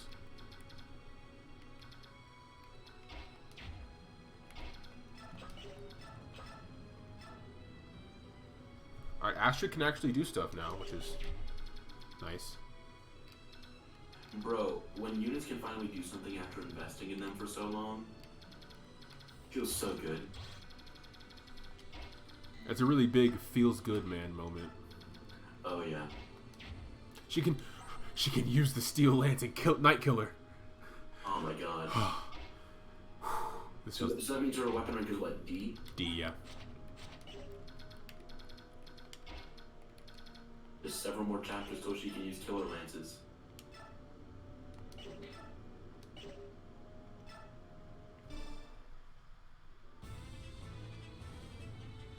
Uno. I saw something on Twitter the other day that was like, I miss playing Fire Emblem, but I don't want to play Fire Emblem, and I've never related with something more. That's funny. I think it's like, I want a new Fire Emblem. Right. You know? Because I can only replay Awakening, Three Houses, and Shadow Dragon so many times. I'm wanting to make a video talking about like the future of Fire Emblem, because I've been seeing a lot of those recently. I feel like I want to put my 2 cents in. Because we talked about this over summer. Yeah. I feel like next we're getting a remake. We're not getting a new game, a new Fire Emblem game, probably until like 2023, I think. 3 or 4. Because, okay. We looked at the intervals between games, right? Yes, the only exception was the 3-year interval between Awakening and Shadow Dragon? Fates. No, because, okay. So, Shadow Dragon, okay. This game was 2006. Then I think, was Radiant Dawn 2008? Or 2007? I don't know. Because they were pretty close. FE, Radiant Dawn. Radiant Dawn was 2007. So, interesting. So there were 3 years in a row where there was a Fire Emblem. There was Path of Radiance in 2006 for the GameCube, Radiant Dawn in 2007 for the Wii, and then 2008 saw the remake of Shadow Dragon on the DS. And then next up, sorry, go ahead. But like excluding that 3-year skip, it's been 2 years between games, right? Yes. Every game releases.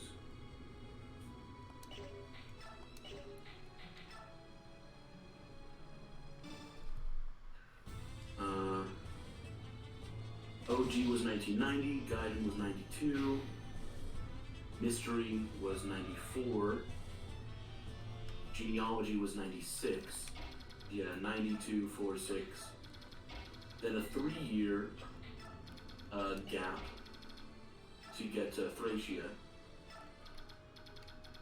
then another 3-year gap for Binding Blade in 02,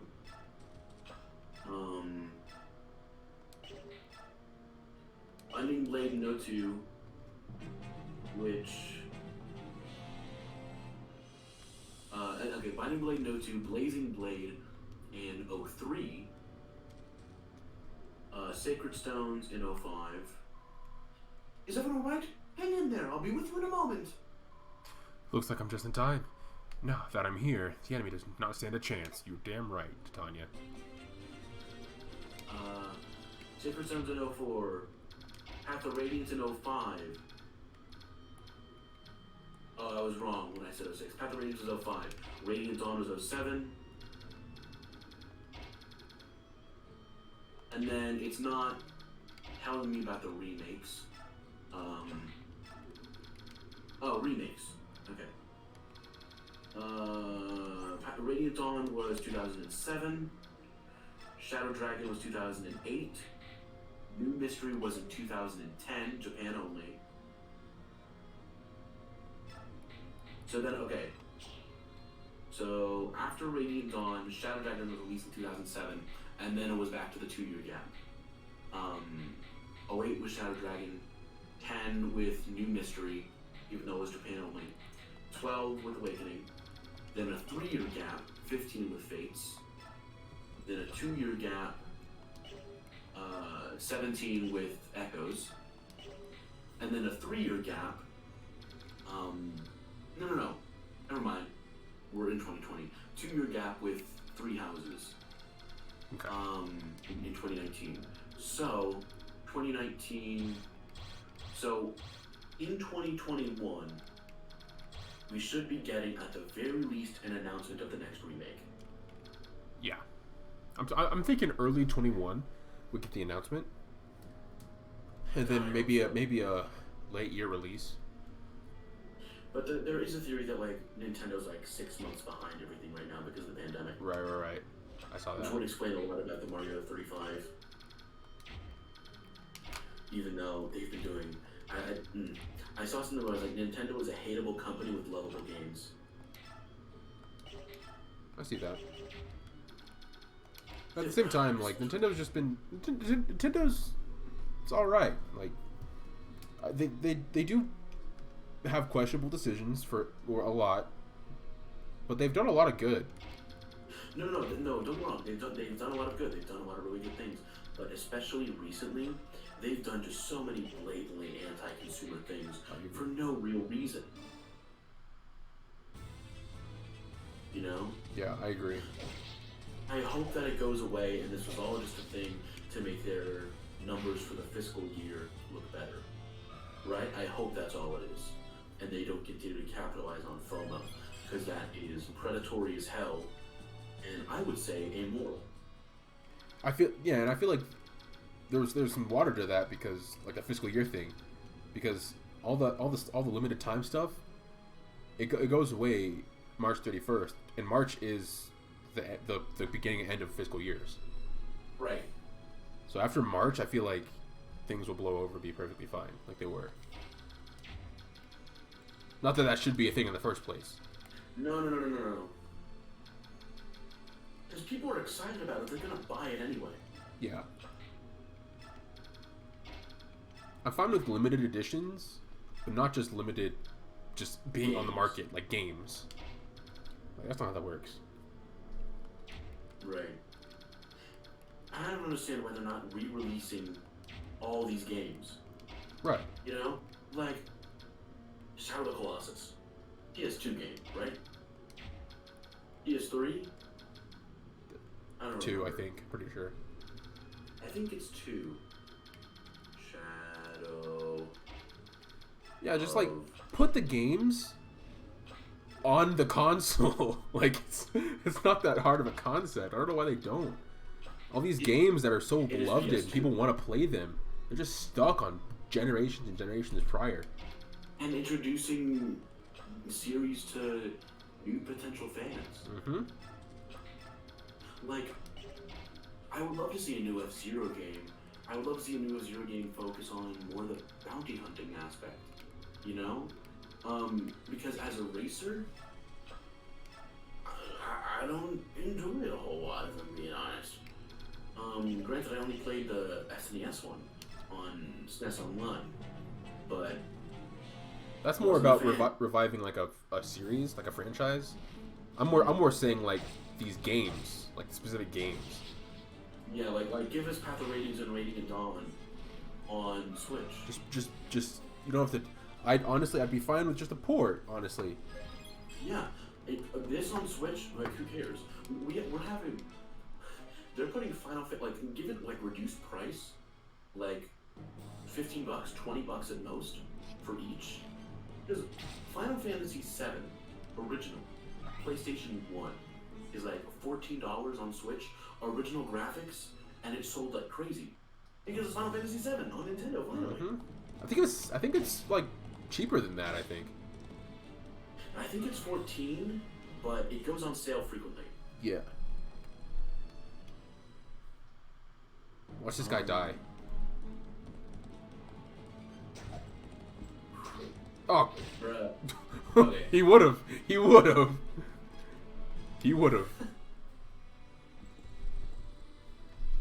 Short spear.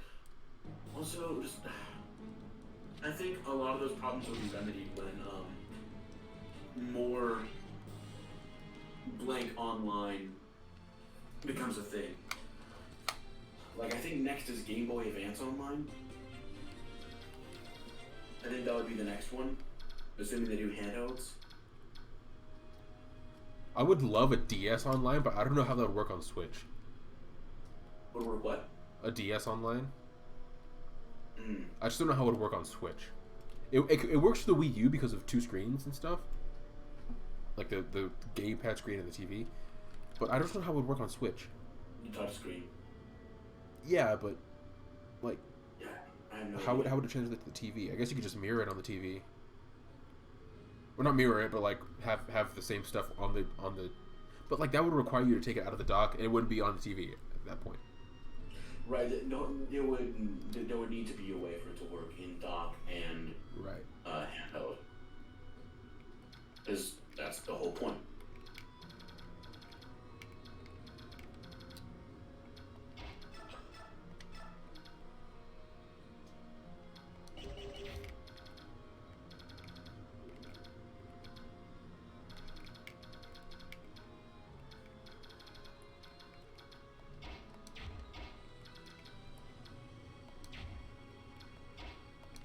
Like, give me Kid Icarus.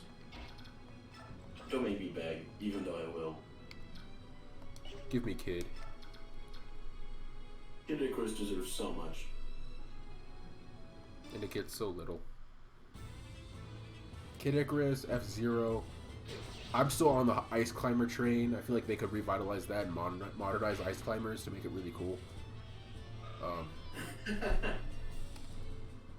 I feel like it'd be pretty sweet. Boss fight with the polar bear. Bro, yeah. Bro, okay. What if they would never do this?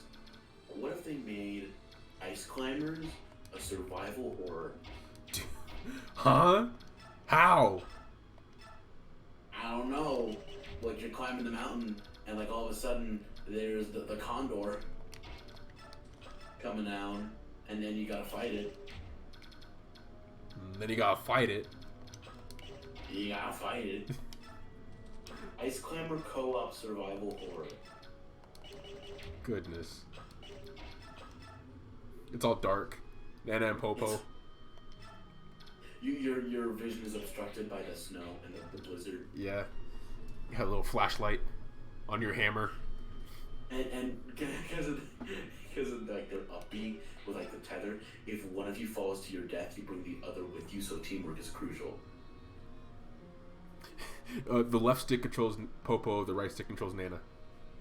Oh, like Human Fall Flat. Have you ever played that? I haven't, but it looks so funny. Seems like that. Have you played it's really similar. Human Fall Flat is really similar to Gang Beasts. Oh yes, I've heard of it. Gang Beasts was really fun. You know what we should do? Woo!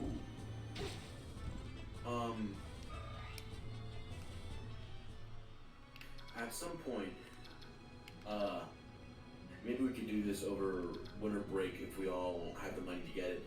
But like, over the break, stream like Monopoly, or like Monopoly on Switch, or like Jeopardy. Huh. What about Jackbox? I've never played Jackbox. You never played Jackbox? I have not. Jackbox doesn't work as well with a smaller number of people. You need at least 5, I think. Okay. I'm down to play some party games. That'd be really fun. It works best with 6, in my opinion, or more, depending on the game.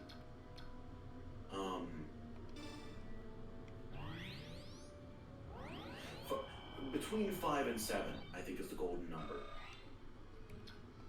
Mm-hmm.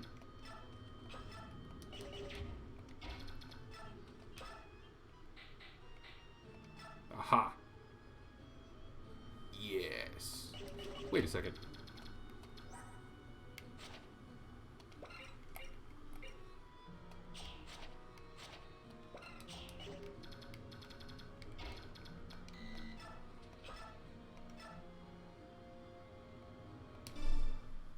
That's dead.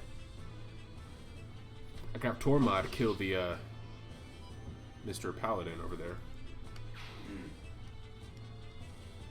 I don't know. Oh god, with Game Boy Advance, you can see Golden Sun coming back. Yo. Actually, yes. And a limited release, not limited edition, limited release of Mother 3 in English finally. Finally, after all these years of people asking Reggie, they finally do it for 2 days. Right. Mother 3 is available for 5 minutes. Big Timothy, who went on a cruise and didn't have connection to Wi-Fi, never knew the news, and he couldn't get it.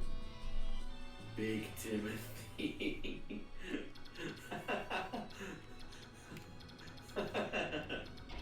Large Timotheus.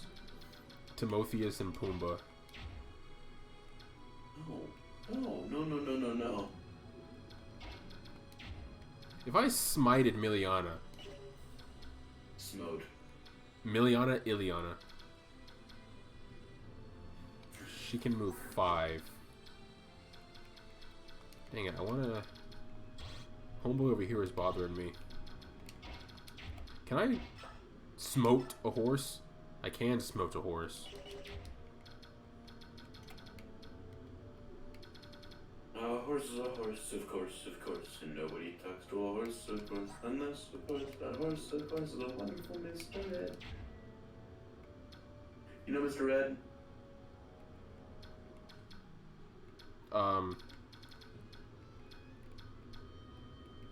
It's a TV show about a talking horse from like the 60s and 70s. I didn't know that.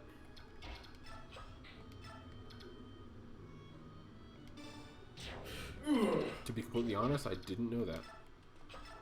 Honestly, bro, it's not that bad. Ooh, I don't know if I should do this. Probably not. I think it's a bad idea. Personally, can't get behind it. You do you. Just live your truth. Live your best life. I'ma just... In the right context, the phrase "live your truth" is so funny.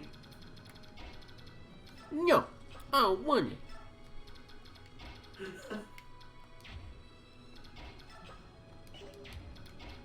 Can you just send Jill over to my wing?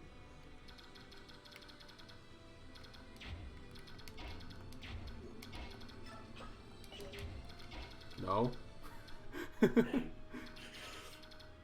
That'd be nice. Sadly, it ain't that kind of movie, bruv. See, now, why would you say that to me? What? Was it really that offensive to you? I'm sorry. It's not that kind of movie, bruv. It's Tuesday, isn't it? Tuesday. Let me refill my water bottle. Stop that. Right now. What a bottle. Let me refill my water bottle. The accent. The accent. What a bottle. Is more of a Cockney accent, not a traditional British accent. It's all very regional. What a bottle. That's funny. That's just funny. What a bottle. Miss. Okay. Never mind. That's funny. I don't know why that's so funny. That just is. What a bottle. Oh no. Oh wait, no, we're good. Full guard, baby. Oh no. Still oh no. We're good though. We're good because he's out of range. He's out of range. I think she can win now. Nice miss, idiot. God, get all of this guy. I can't believe it. I'm losing to a row. Vantage, baby. Yes. Okay. Good stats, good stats, good stats. Well, pretty good.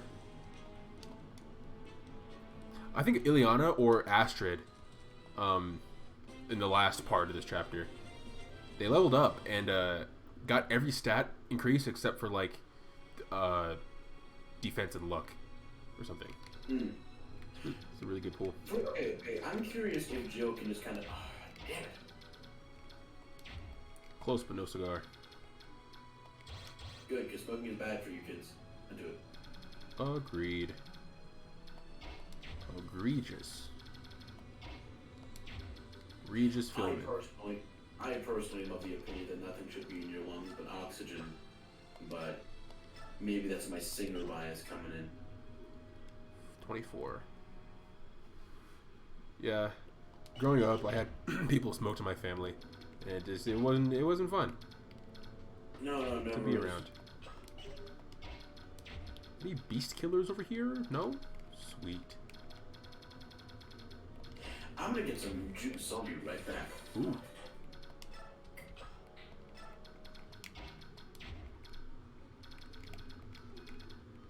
I should have physic Jill very badly.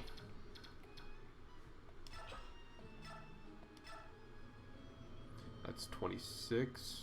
Not enough. That is 50. Goodness gracious. Yes, please. Ow.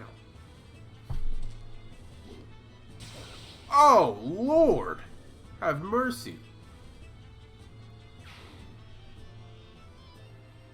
Boy. Hey, nice.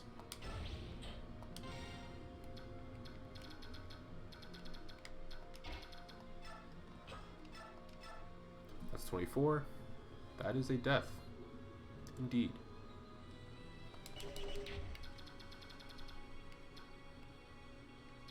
Always in bow range. May as well draw them out. That way I can pick them off and then have Jill go over.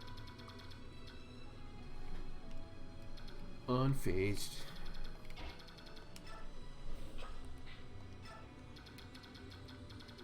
I'm unfazed. I'm unfazed.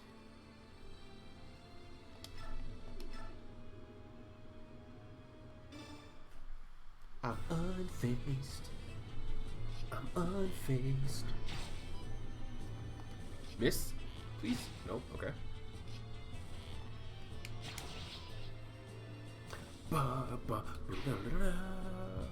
My phone is at 4%.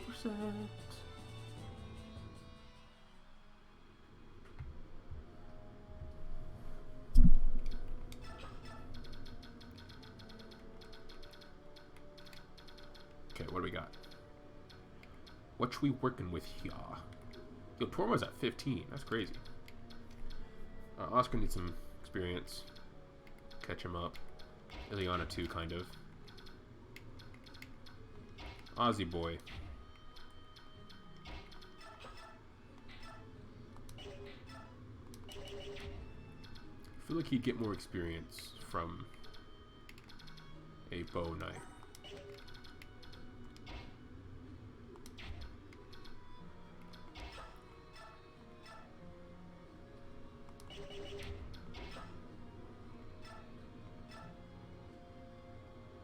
That's 14.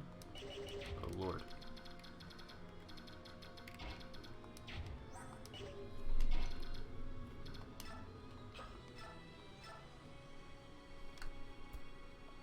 I like that. That pleases me greatly. 1, 2, baby. Let's go. Definitely coming through. Pulling through with the javelin. Pulling through. Alright, now Oscar can come through. Over here. No? Nope, not quite. Okay. It's me, Juice Man. Oh, what kind of juice you got? Bro, you know I got pineapple. Oh, heck yes. I finished the, that was the last of that bottle of pineapple juice though. Which is fine, because I'm, sorry, I was reading a text and then everything, like, went static in my brain. Because I had to leave to go home on Tuesday. Oh, I'm not sure if I'll be able to stream next Tuesday night because I'll be going home. Mm-hmm. But I will let you know. Okay, yeah. Understandable. And then Thursday, I doubt we'll be streaming because Thanksgiving. Yeah. Most likely. Ooh.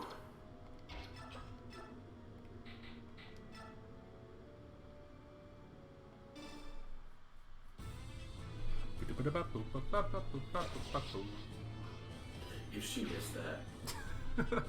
She'd survive with 1 HP or 4 HP.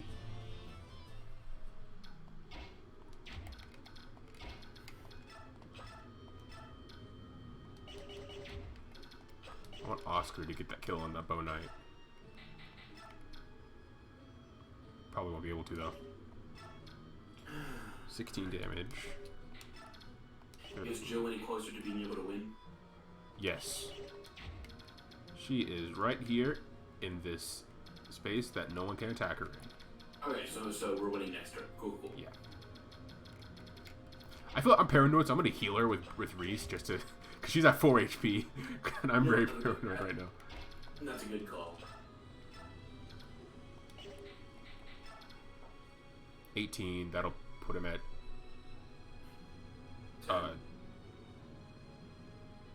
Yes. And then. Hold up.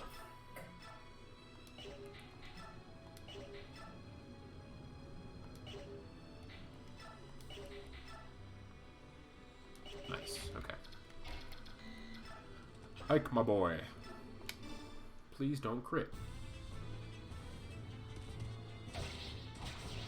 No, not the priest. Oh, come on. I accidentally killed the priest. Whoops. Oopsie. Okie dokie. 11. That'll put him at 27. Oh, I mean 17. Quick maths. Yeah. Wrong maths, but quick maths.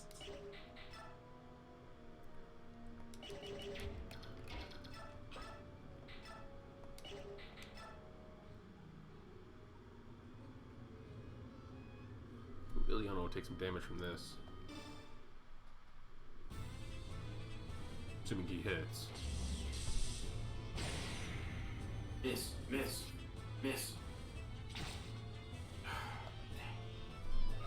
13. I said 3 o'clock. 3 o'clock 80. Ooh, thunder. Alright, Oscar. If you get this crit, I don't know what I'll do, but I'll do something. And if not, I can just have to Tanya. Yeah. Oscar, please. Crit. You got this. Let's go! Let's go! God, I love being right. Woo, feels good. Leguzbo is for me? No. They already have one. Yes.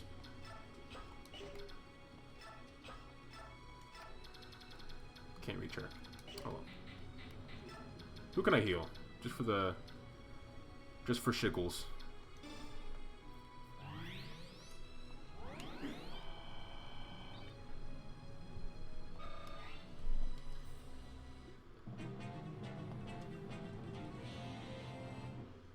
Oh, another thing I came up with in the car ride back from Panda Express.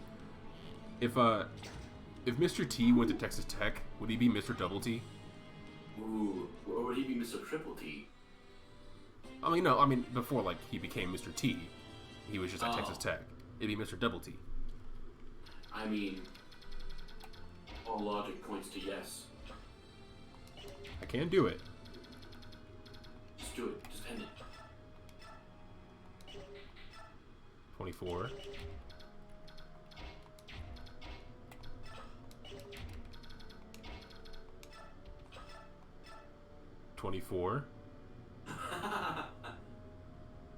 Alright, I'm gonna use Mordecai, kill him with Astrid, and then use Jill to escape.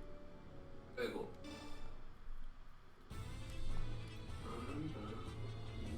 Oh, and he crits! 4% chance to crit. Why not? Because why would I expect a 4% chance to crit hit? Why would it happen?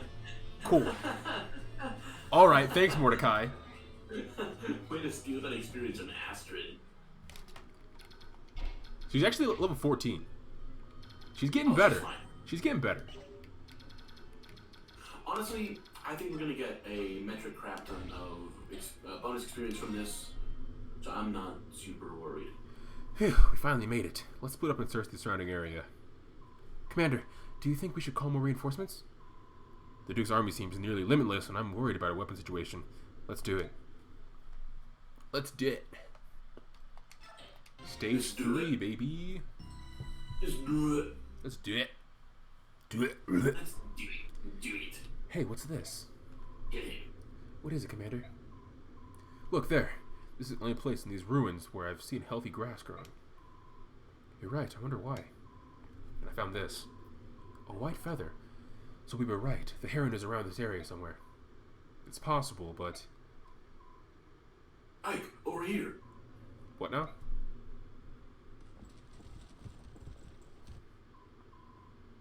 Nasiri, what have you found?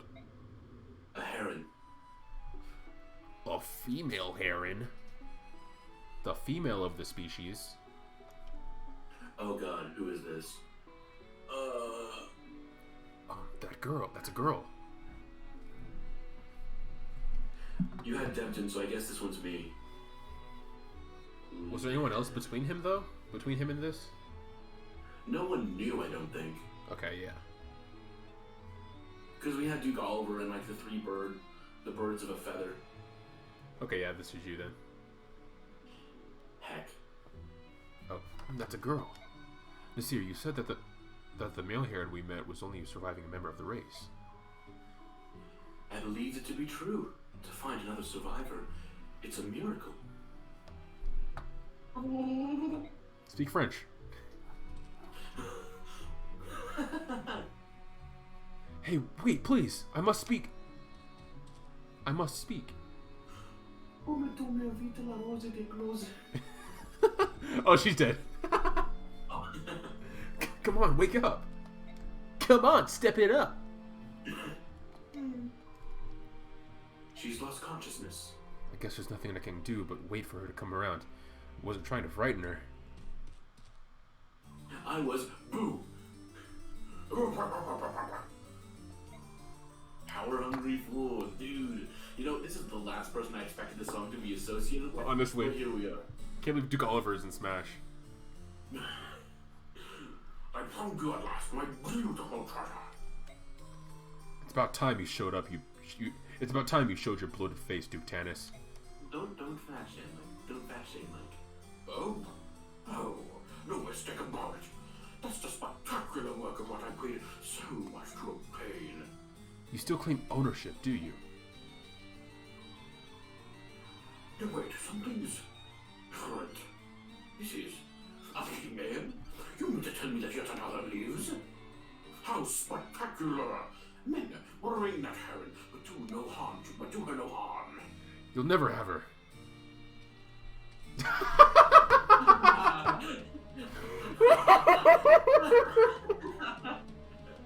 They did not just do that. They did not just do that.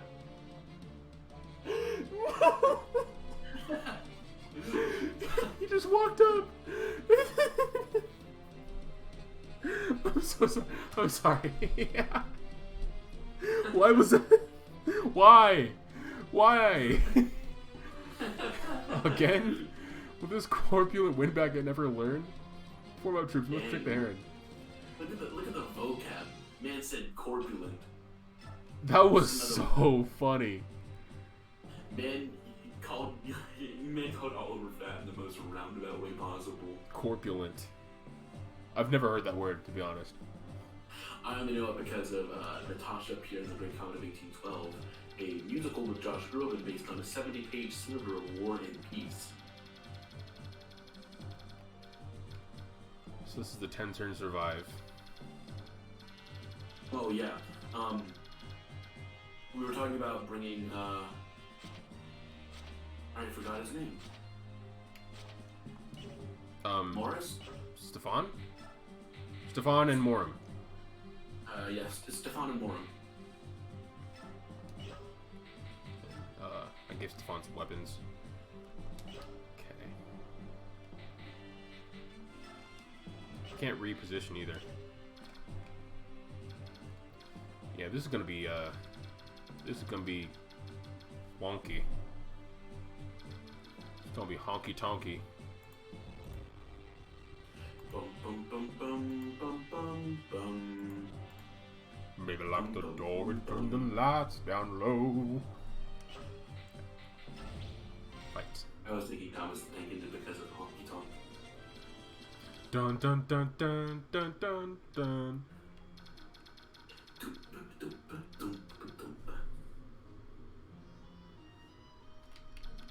a bad position. Very much so. Yeah, too bad there was no time to reposition. I know. I don't know why. I understand, like, I kind of get not changing items out, but why not repositioning? That doesn't make any sense. I don't know, but you ignored my pun. I got it. Yeah. I heard you. I just chose not to acknowledge it. I was like, was I too subtle? Reese position. Reese's Pieces.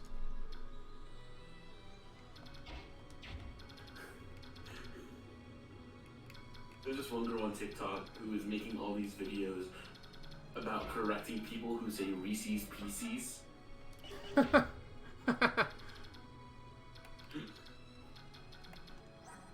Barnes and Nobles. It's just the one.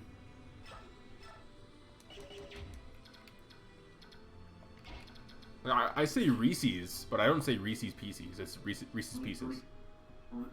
Reese's Pieces? I say Reese's Pieces. There we go. But when I say just Reese's, I say Reese's. Oh, like the peanut butter cups. Right, like Reese's. Or Reese's. I say Reese's and then Reese's Pieces. I still can't believe that Eminem's fumbled the bag on that E.T. brand deal. Huh? You know about that? Uh-uh. Have you seen the movie E.T.? Not in a hot minute. So, Elliot uses Reese's Pieces to, like, lure E.T. to, like, come with him. And, like, E.T. likes Reese's Pieces. He, like, that's, like, the candy that he likes. And it's, like, what Elliot uses to, like, get through to him. Like, throughout the movie.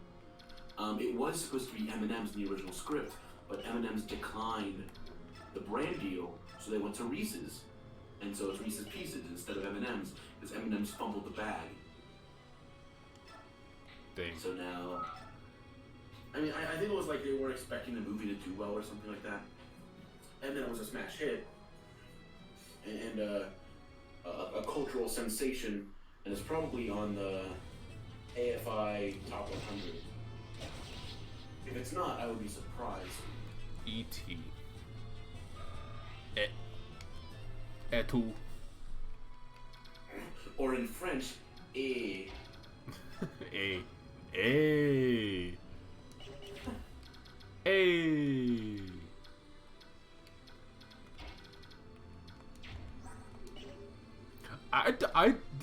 I'm at a loss right now. I don't know what to do.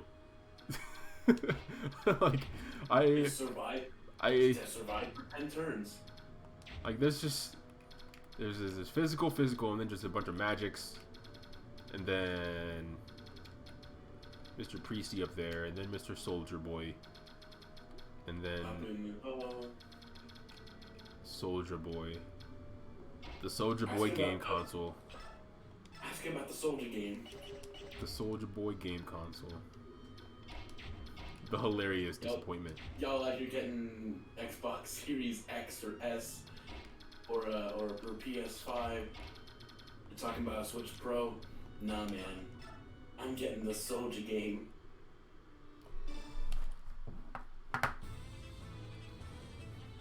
Soldier Game Boy. Soldier Boy game.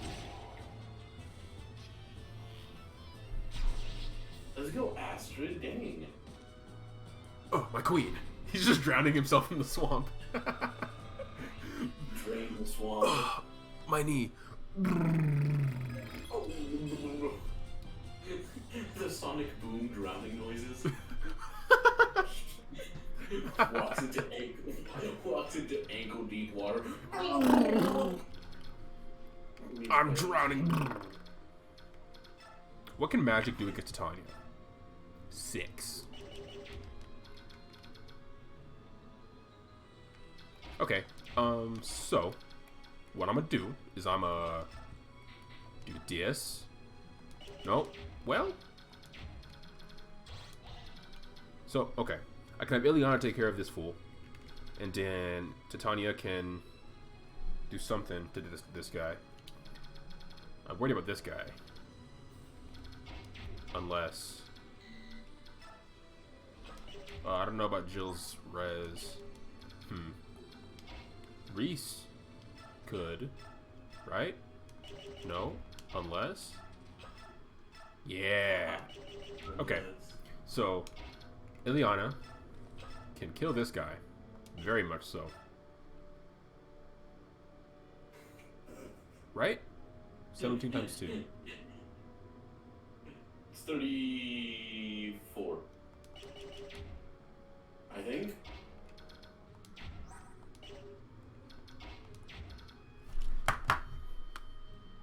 It's 34, I'm right. Yeah, because 16 times 16. 16 times 2. It's 32. Right.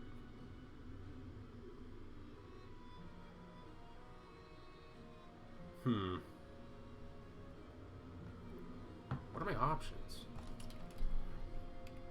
Can 22,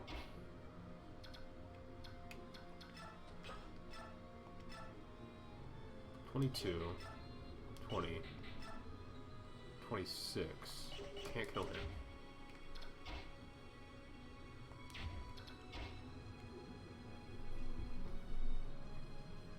I just don't know what will a mage do against Jill? 11. She won't be in range of a second one, though.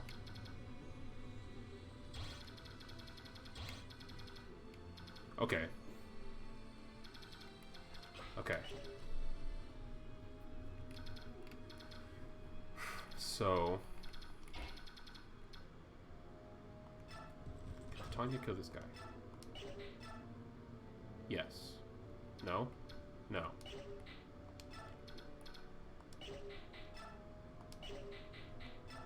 No, she can't. I have to kill it.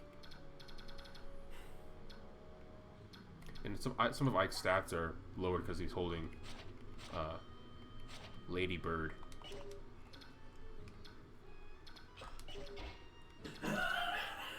Oh my god. Okay. You know the meme where it's like Patrick at a microscope and then Patrick with a board nailed to his head? Yeah. So it was Nintendo making games versus Nintendo making business decisions. Oh. Oh no.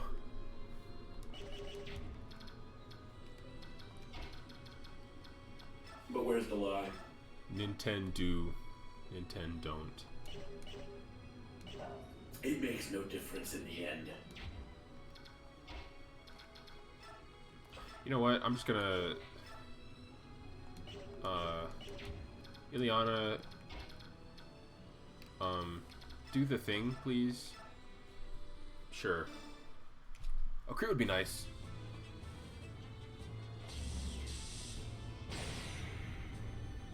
No, okay.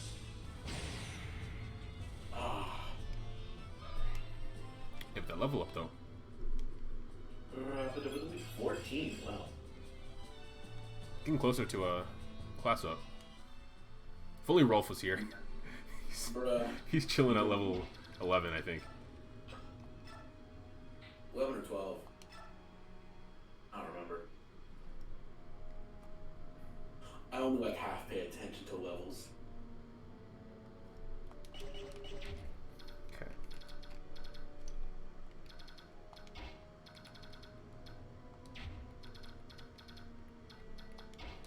Tanya can severely damage this guy. Put him down to 3 HP. He can't do anything to her. Put him down to 3. Then I have to take care of this guy, which put him down to 4. And then I can have Jill roll up. Alternatively, I could have Reese. Heck no. Actually, Yeah. Yeah. So boom, boom, boom, boom, boom, boom, boom, boom. Pow?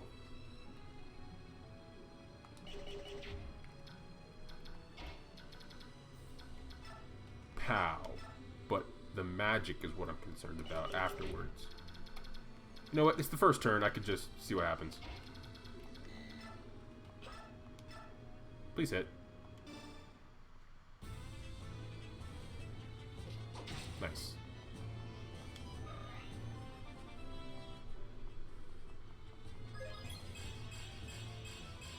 Ooh.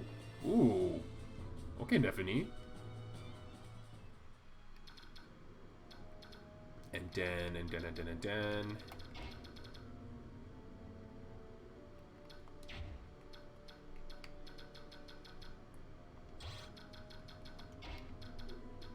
Can I push a horse? Yes, I can. You think too little of me. Doesn't matter, because the frickin'... I'm going through it, man.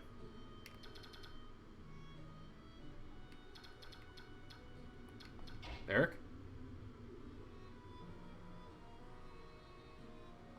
Eric? Can you hear me? I can now. Okay. Sorry, I was going through Twitter reading people's response to the whole Nintendo Big House thing. Oh, with Melee? Yeah. Yeah. It sucks. I just don't know why. What's the point? I don't know. Reading their statement, I'm kind of conflicted.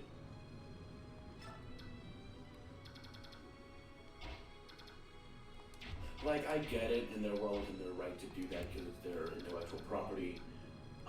But, like, at the same time, like, it just makes you look like a douchey stepdad. You know what I mean? Yeah.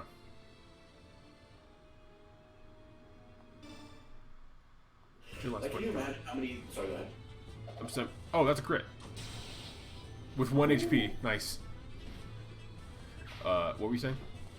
Can you imagine how much better certain things about on Nintendo's Online, a bunch of other things would be if they actually took fan input, people that have done these things? Mm-hmm. You know? Oh, whoops.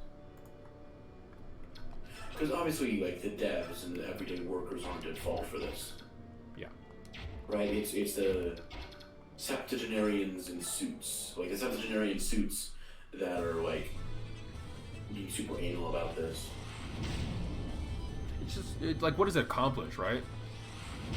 It's been going strong. You haven't lost money from Melee sales, like, right?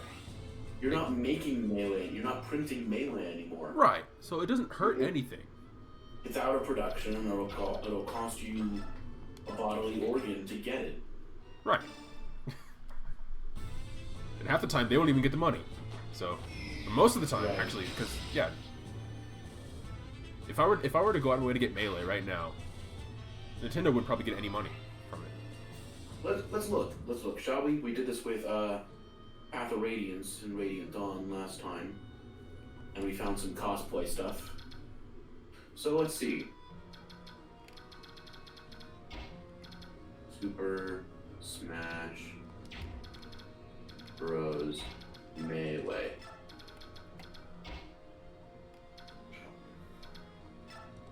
Jesus. Okay. Oh my god. Okay. So I found one on Grumpy Bob's Emporium for $400. Nice. One on eBay for $800.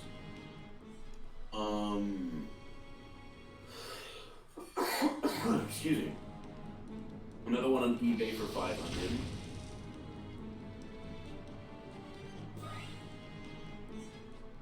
What is this? Super Smash Bros. Melee 20XX Tournament Edition Save File GameCube. Oh. It's not the game, it's the save file. Oh. How much is that? $15. Okay. Isn't bad.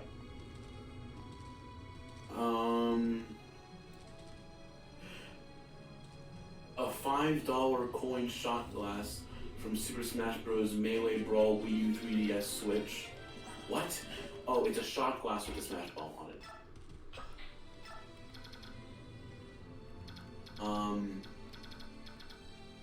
Super Smash Bros. Melee for Nintendo GameCube tested, $55.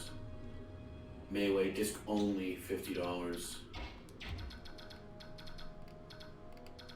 Here's one for $45, one for $56, $43, $37. Okay, it's not as bad.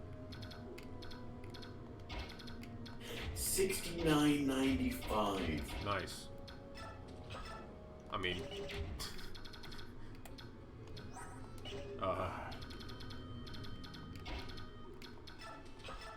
yeah. At this point, like, what's the point in Nintendo?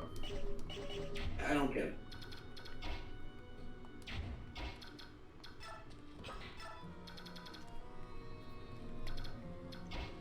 I looked up Xenoblade Chronicles just because I was curious, but I think since Definitive Edition, it's not even expensive. I would have thought the Xenoblade would have been like a crazy expensive game.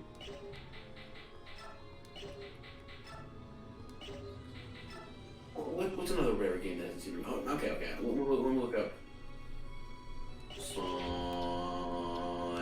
and Black Knight.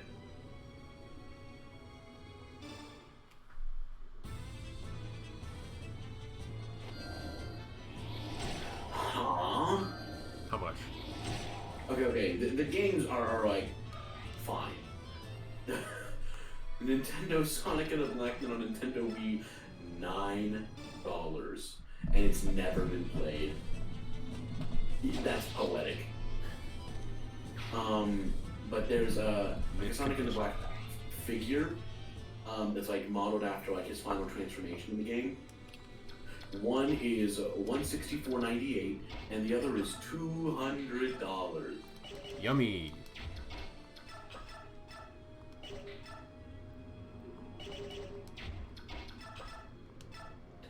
What's another like rare game? Banjo-Kazooie. Oh. I didn't even think of knowing that retro. That has a double meaning. Because you said, what's another rare game? Oh, nice. So it's yeah, I'm proud of that. Actually, bro, it's not that bad. What are we looking at? Here's one N64 for $50, which is cheap. It's kind of expensive, but it's cheaper than the standard game now. It's more than I would expect to pay for an N64 game, but you know, considering Melee is $600, that's better than what I. It's better than the alternative. Here's one for $25, another one for $25, another one for $25. Here's one for $15, but it's for Xbox, so there you go. They all rest around between the 20, 25, occasionally stretch to like 27 mark. Banjo-Kazooie Nuts and Bolts is $15. Heck yes.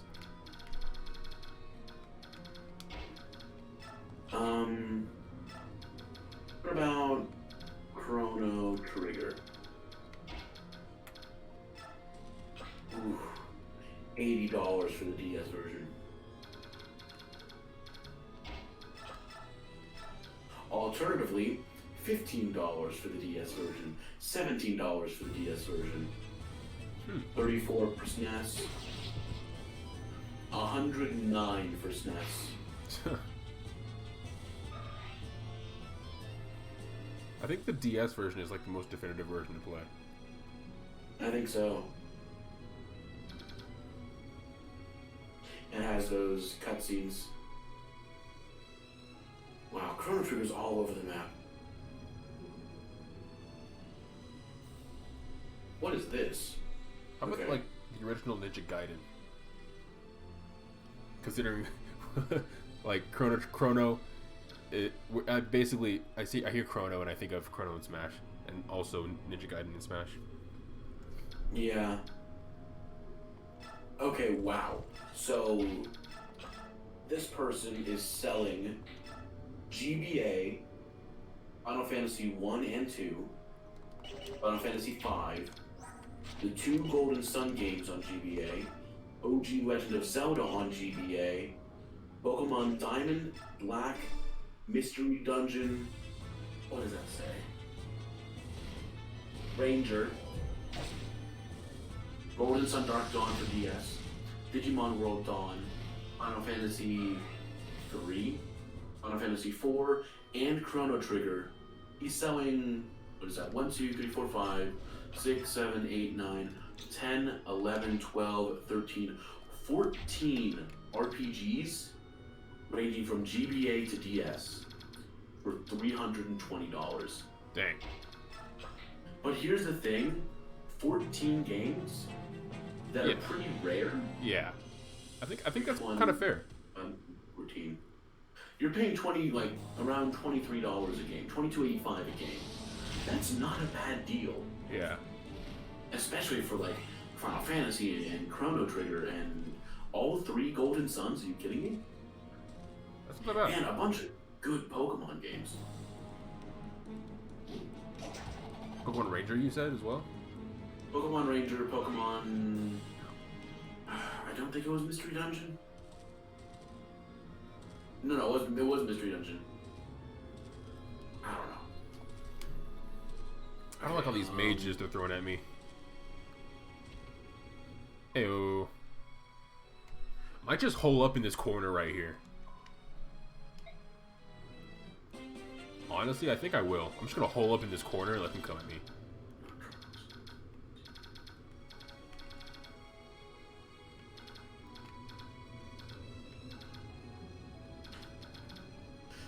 These like old SNES, NES, and 64 games either go for like $15, $25 or $1,000. That's crazy.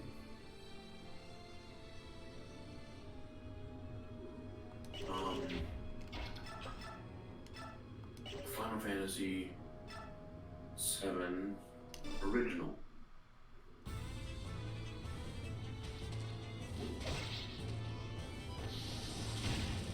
Whoa! A Final Fantasy 7 remake for $15? No way. Huh? Are you sure that's the remake? Yeah. From this year? It's at PS4. But it's on the PlayStation Store. So it could be on sale.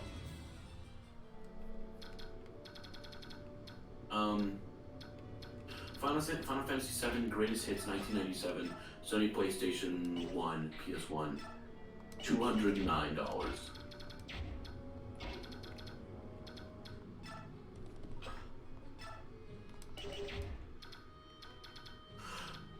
No. Square Enix Final Fantasy VII PS1 Super Rare Sample. Condition is brand new, pristine condition is incredibly rare. This is an incredibly rare sample copy. How much do you think it is? 120. Higher. 300. Higher. 500. Higher. 850. 2,000. No way. Yeah, for a rare sample copy that has never been opened. These people have some serious balls. Jesus. Oh my god. Okay, hold on. There's a lot to unpack with this one.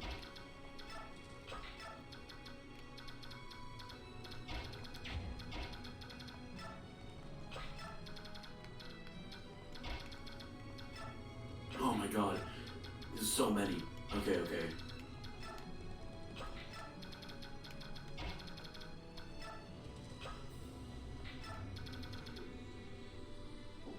Full description. Okay. This auction contains basically, if not every single Final Fantasy Blank series game released for all the home consoles in North America by Square and conglomerates from 1987 to 2018. Also contains some strategy guides for these games not pictured, and some postcards and DLC, unsure if they have expired or not. You get, oh my god, I'm not going to read all of them, but it is like he's saying, literally every single Final Fantasy thing. Every single Final Fantasy game spin-off, and some strategy guides, and some DLC, ranging from 1987 to 2018. How much do you think this is? Oh, go 5,000? Oh, buddy. 15,000. You overshot $10,000 for everything Final Fantasy related. The picture is absurd. Oh my god. 2018, so that's what? That's Final Fantasy 15? That's before the remake. Let me go back to the full description. I think that's up to 15. I think 15 came out in 2017? It's up to 15. Final Fantasy 15 Ultimate Collector's Edition, brand new factory sealed PS4. That's a fresh PS4. Yeah. Also, it has Goodness. It has 1, 2, 3 copies of 1, 2, 3 things regarding Final Fantasy 14 Online. 14 Online, A Realm Reborn Collector's Edition, brand new factory sealed. Heavensward Collector's Edition, brand new factory sealed. Stormblood Collector's Edition, 30th Anniversary Edition of Final Fantasy series, brand new factory sealed. So not only is this everything Final Fantasy, it's everything Final Fantasy practically brand new. Jesus. Yeah, understandable. I think. Yeah. Oh my god, Final Fantasy, The Legend Complete, Game Boy, Final Fantasy Legend, Final Fantasy Legend 2, Legend 3, Adventure, Final Fantasy 2 Complete, which is 4 in Japan, Final Fantasy 3, which is 6 in Japan, Mystic Quest, Final Fantasy 1 and 2, Final Fantasy 4, 5, 6, 7, 8, 9. Good lord. That's insane. The amount of also the way I see it, you're not only paying that guy for all that product, you're also paying him for the amount of time it must have taken for him to get all that. Right, and he has to profit because he probably spent a lot of money on that stuff too. Oh my god! Like that's an absurd but genuinely kind of understandable price tag. I think so, yeah. Good lord.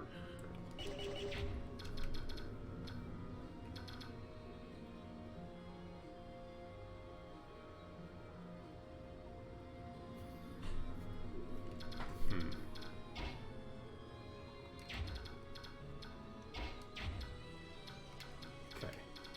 I think I have a plan. I'm just gonna bottleneck this path right here with like Titania and Morum. Oh my god.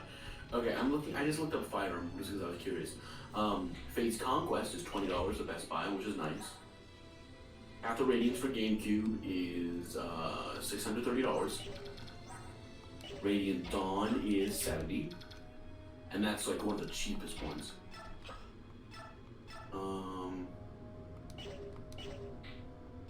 Echoes is $30. Then there's a new OG Shadow Dragon one.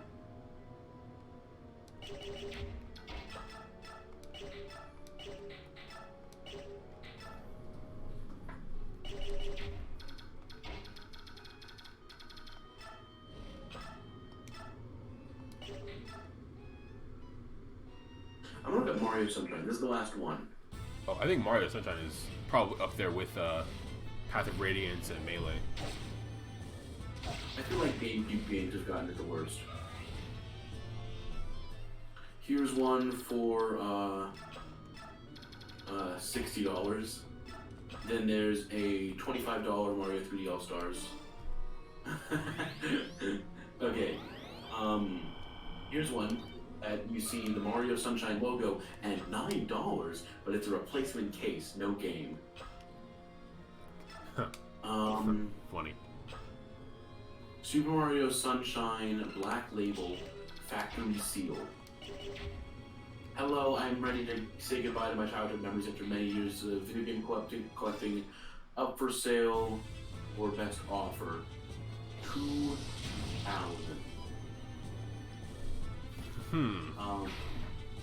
Fun. Nintendo Super Mario Sunshine Mini Towel. $10. $376. $36. Oh wait. Super Mario Sunshine Nintendo GameCube and Nintendo GameCube manual include used. What is this? Mario Baseball, Sonic Adventure DX, Sonic Adventure 2 Battle, Simpsons Hit and Run, Mario Party 5, Mario Kart Double Dash, Mario Power Tennis, Mario Golf, Melee, Wind Waker 7, and Sunshine. There's no way this is legit.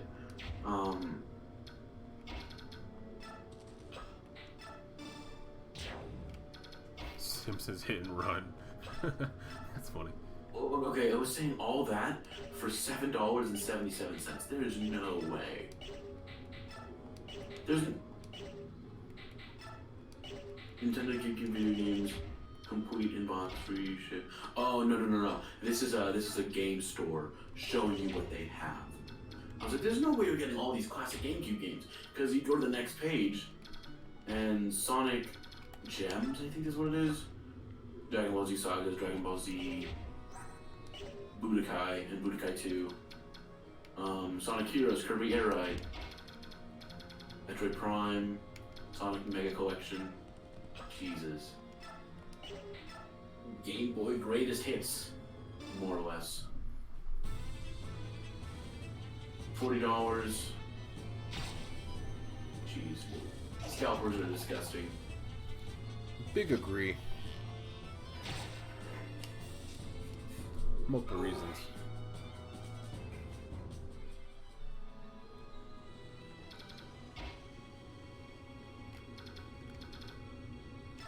Oh my god, we're only on turn 4.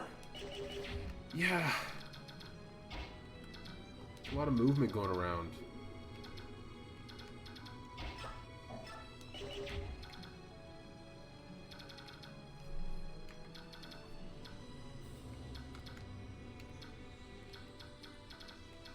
I was hoping that by doing that, we'd buy a little time. It's like, oh, turn 7, sick.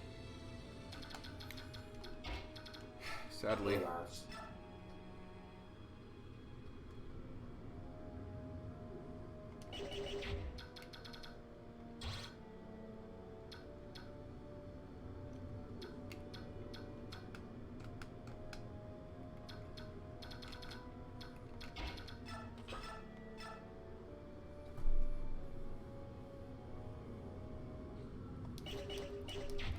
I don't know if I trust enough for me to hit both of those.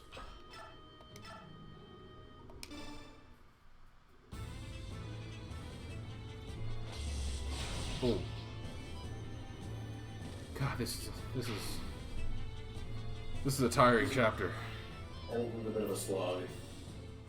Although I guess that's the point.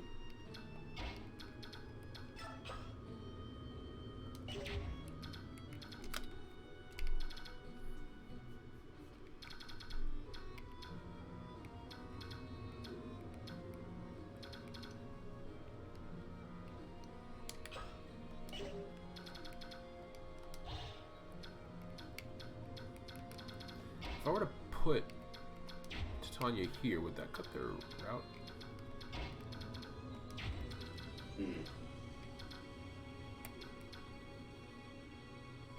Like the mage can hit either Ileana or Astrid. Both of them can survive one. But they wouldn't go in that spot. These guys would come in first. Maybe die.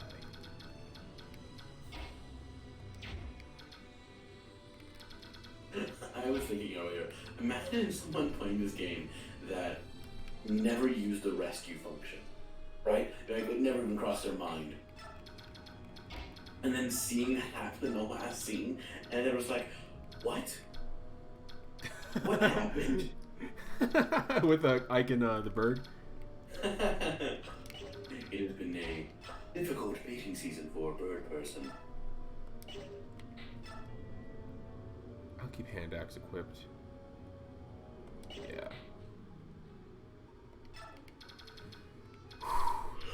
Gosh, this is meaty.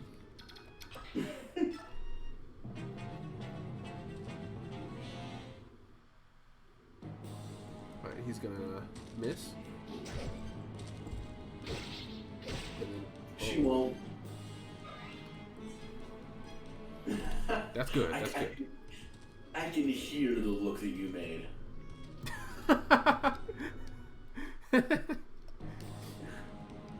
He's gonna miss. That's a crit. Ooh. Oh my god. He did the dolphin slash. He did Martha B. He did Martha B. That's crazy. Good Tagmorum. Green Tiger. Bro, you fool. Oh. Un. Un XP. Or in French.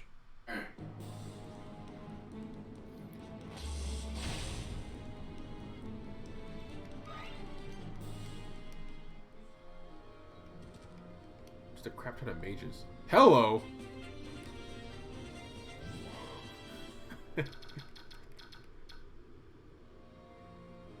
Nothing personnel.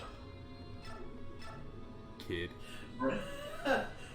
Okay, Big Ike Fan 7000 tweeted about 2 hours ago. Everyone should emulate Path of Radiance and Radiant Dawn for the Nintendo GameCube and Nintendo Wii. Hashtag free melee. Retweet. That's a retweet right there.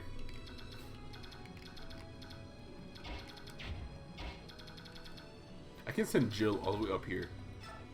No one can touch her.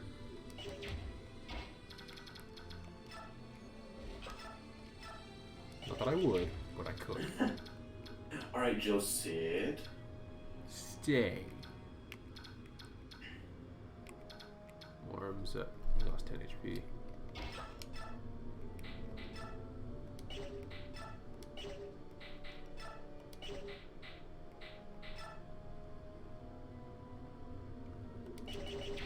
We're halfway done. Whew. Oh, this is living. I'm having a ball. And by having a ball, I mean I'm bawling my eyes out. Death. God, people are really mad about this cease and desist. Like, I get it. Free melee. It happened out of nowhere, too. Yeah. I'm gonna save state right here.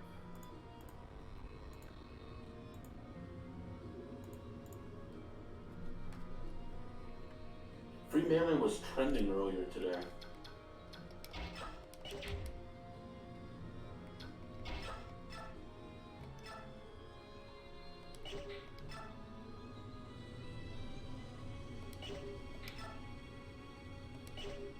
I don't want to use it this vague Kati. So I won't.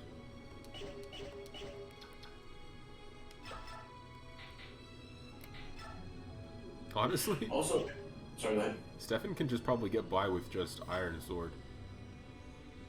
Yeah. Also, apparently Nintendo's been taking down people streaming Age of Calamity. Yeah, I saw that. Even in countries where it's already out. I saw that. I'm not too worried because it'll be out everywhere tomorrow.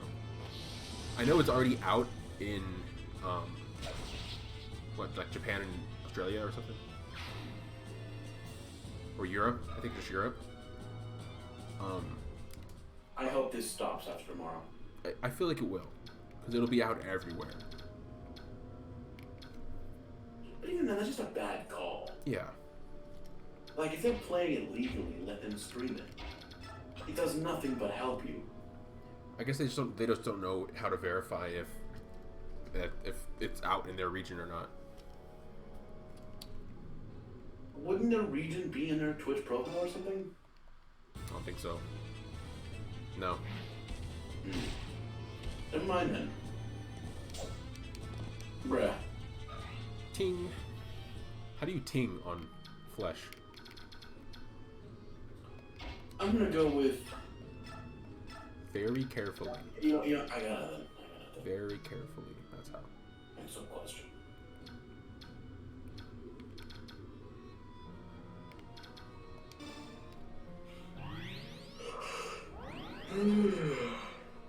Jeez. Whoa. We're halfway there. Whoa. Squid, we're on a chair. Whoa. Man, door hand to a car, gun.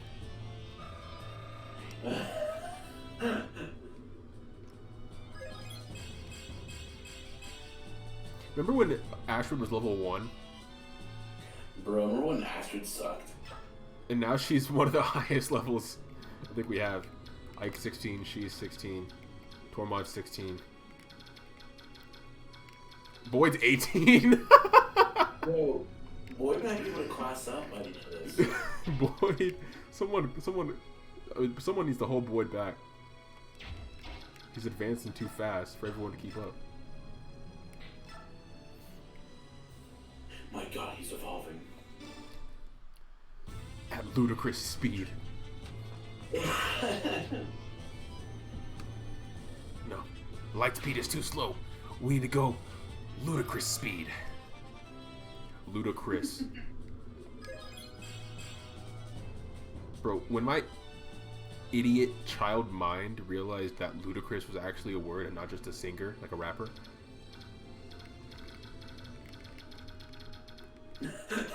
Wait, you thought ludicrous was just the name of a rapper, not an actual word? Yeah. I didn't know that Flo Rida was like Florida split up in half. Florida? No way. I mean, no, you didn't know that stuff. You just found it out eventually. No, I get it. I'm not trying to dunk on you. I just think that's objectively so funny. Ludacris. I was like, oh, that's a cool name, Ludacris. I didn't know ludicrous was a word. I was like 8. Okay, that's one. No, right. I was like an idiot kid. It was like 2 years ago. Flo Rida. It was like 2 years ago. I would have been like, bro. Flo Rida. That's crazy. That's genius.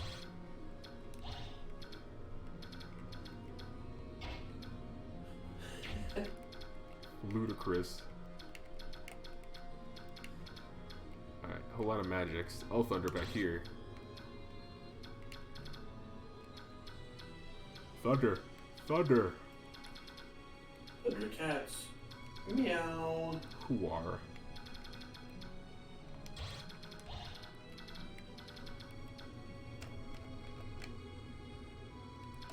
God, this is going by so much faster if we could skip things. I just realized. Yeah. Like animations. We could just end this turn, really. Send these guys up here. Okay, and I think we might be able to finish chapter 17. Huh? In this, I said I think we might be able to finish this chapter in this stream. Okay. Sonya. Hey. What do you think? I think we can get through part 4. Okay. The objective of part 4 is just to beat the boss, right, Oliver? Yeah. Okay. I'm sure I can blitz it. Yeah. I'm not worried about experience because of bonus. Anything else in this chapter? We'll get mad bonuses. And honestly, everyone's pretty much leveled up more than I would have ever imagined in these parts. That's also true. So I'm really not worried about like having to kill every enemy to get experience. Oh my god. Stefan, someone stop this man.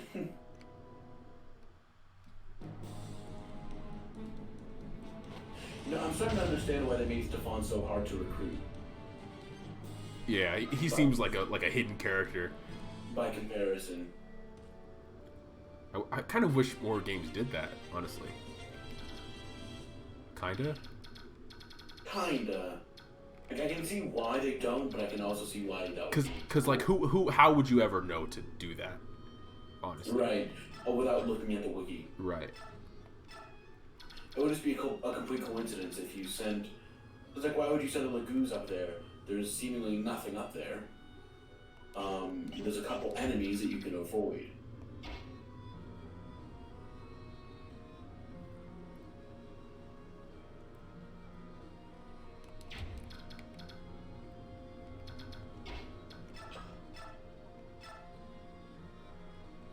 That's death. Don't like that though. These mages bother me. Yeah, but they can't really do a whole lot to most of your units. They can do some. They can damage Jill. Titania won't get a lot of damage. But like, it stacks up though. Oh, that's true. Like, Titania's chilling. They're not even attacking her for some reason. I mean, I get why. That's a stupid question. But like, they're going after Stefan and Moram, and they're not taking mad damage, but it stacks up. And that's fair. And Reese is still my only healer that's out right now. Also, I'm using Mend a whole lot. I should probably stop. I used it more than I thought I did. I meant Physic, not Mend.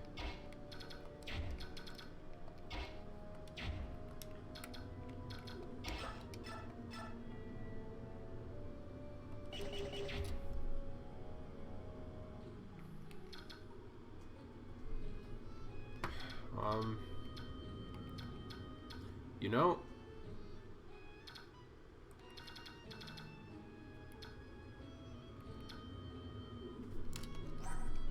ooh, no.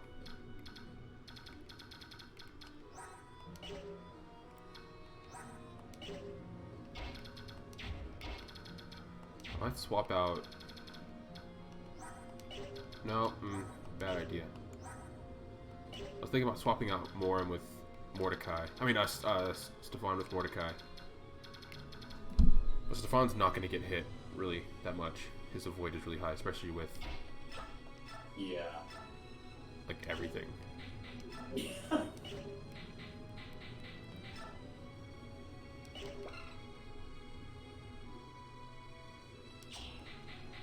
I do think that he was probably one of the best calls for this map just because of how much he one-shots everything. Yes, I appreciate it. Thank you for suggesting that. No, yeah. Benefits of having a passenger. Yes.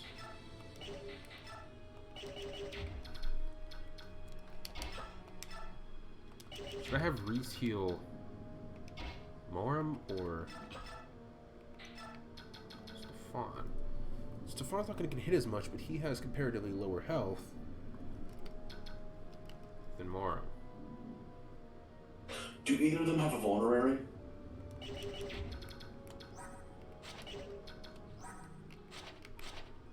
No, neither of them do.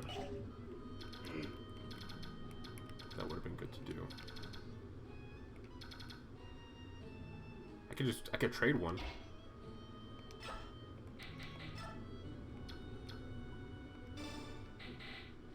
Yeah. You could. I'm not going to use Titania to do that. I'm going to use someone else.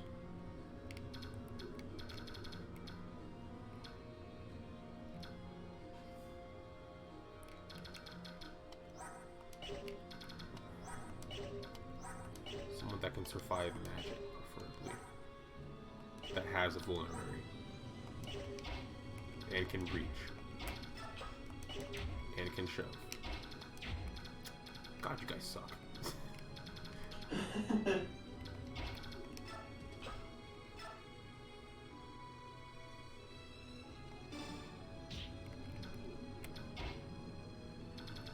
Yeah, because the only enemies that can range attack are magic ones.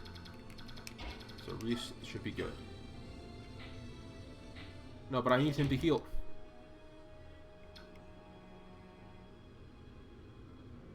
Come on, man.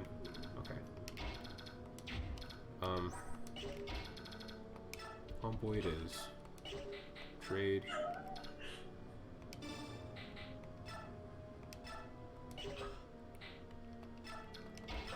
I'll just Volinary up, as it were, as the cool kids say. Reese. Not attack. Staff. Physic. Morum.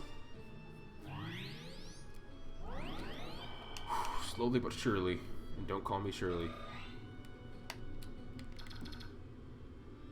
Okay.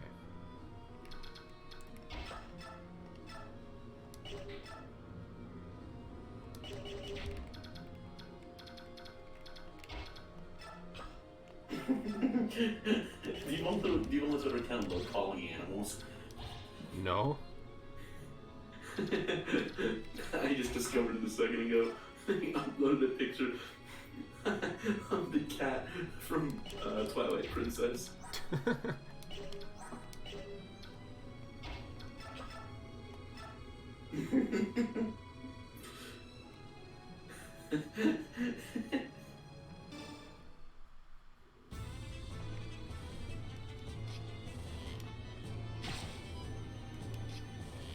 Arrow.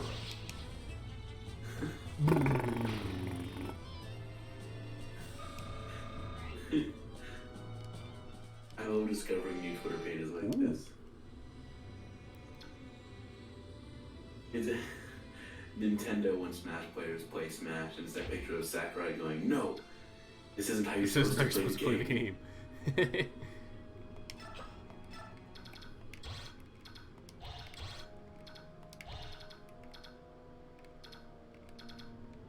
You know what we haven't even talked about yet? Huh? We haven't talked about the Game Awards yet. Oh, true. Thoughts? I need to look up all the nominations so I'm not talking out of thin air. I can look at all the nominations. I think it's a freaking crime that, as good as Persona 5 Royal is, right? And I've heard nothing but good things. Xenoblade. I've never played. Right. Xenoblade, dude. Xenoblade Chronicles. Oh, no, like genuinely. Xenoblade Chronicles is one of the best RPGs ever made. One of the best games ever made. And you're telling me it didn't get a nomination? Did they play Xenoblade? That's the thing. I don't think they did. Because Xenoblade and Persona 5 Royal are in the same position. Yes. They're in the same exact scenario, the same exact position. But I guess they just played Persona 5 Royal. Persona 5 was already nominated. That's what I mean. That's why it was nominated. Because so it was already on the radar. Right. And Final Fantasy VII Remake got nominations too, I think, right? Yeah.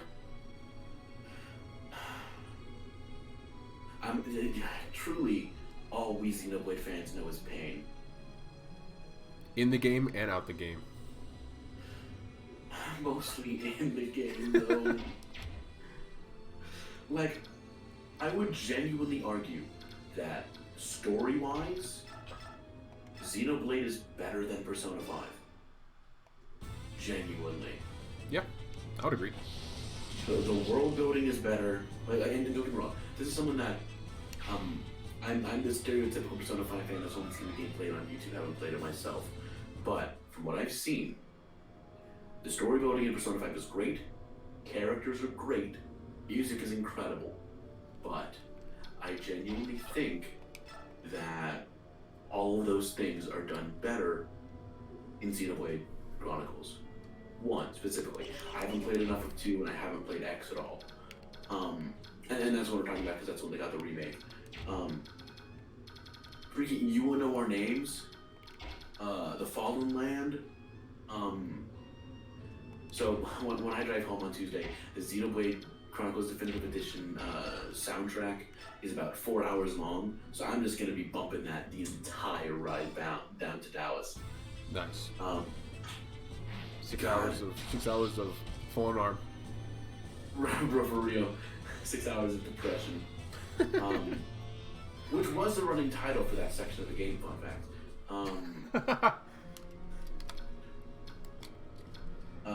Okay, Game of the Year. You got Doom Eternal. Animal Crossing. Final Fantasy VII Remake was nominated for Game of the Year. Xenoblade should be up there. Oh my god. Okay, Doom Eternal. 7 Remake, Ghost of Tsushima, Hades, New Horizons, and Last of Us Part 2.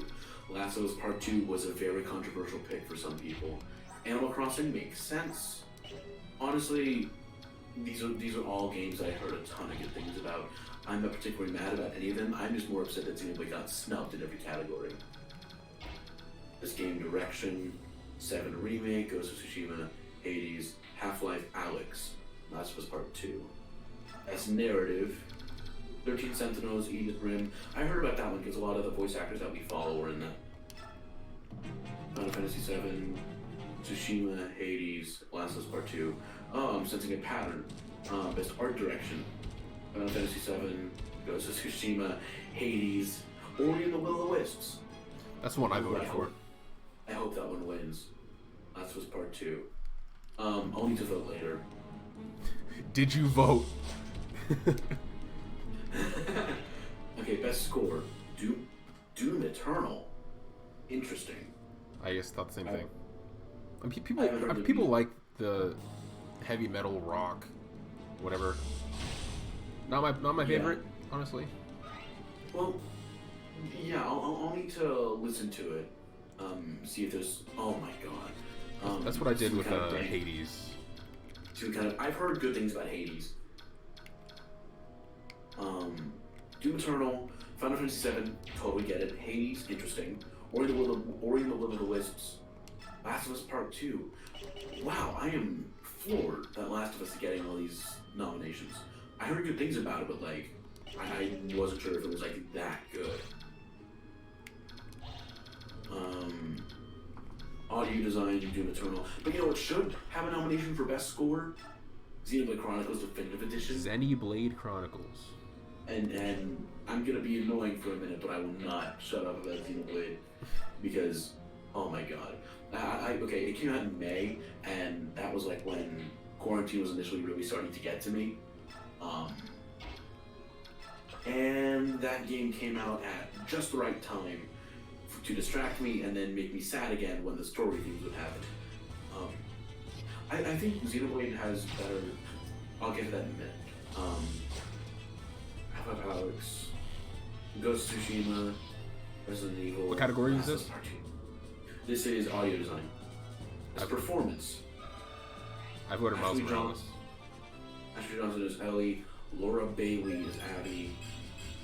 A Japanese name that I'm not going to try to pronounce because I would do so, and I don't want to disrespect the actor. I'm sure he did an excellent job. Ghost of Tsushima. Logan Cunningham is Hades. Interesting. And Naji Jeter, I believe is his name. G? I don't know. There's Miles Morales. Ooh. I am torn between Naji Jeter and Laura Bailey. Because I'm always going to have a bit of a Laura Bailey bias. Laura bias. Games for Impact. If found, Kentucky Route Zero TV Edition. Spiritfarer. Tell me why. Ain't nothing but a yes! That's exactly what I was going for.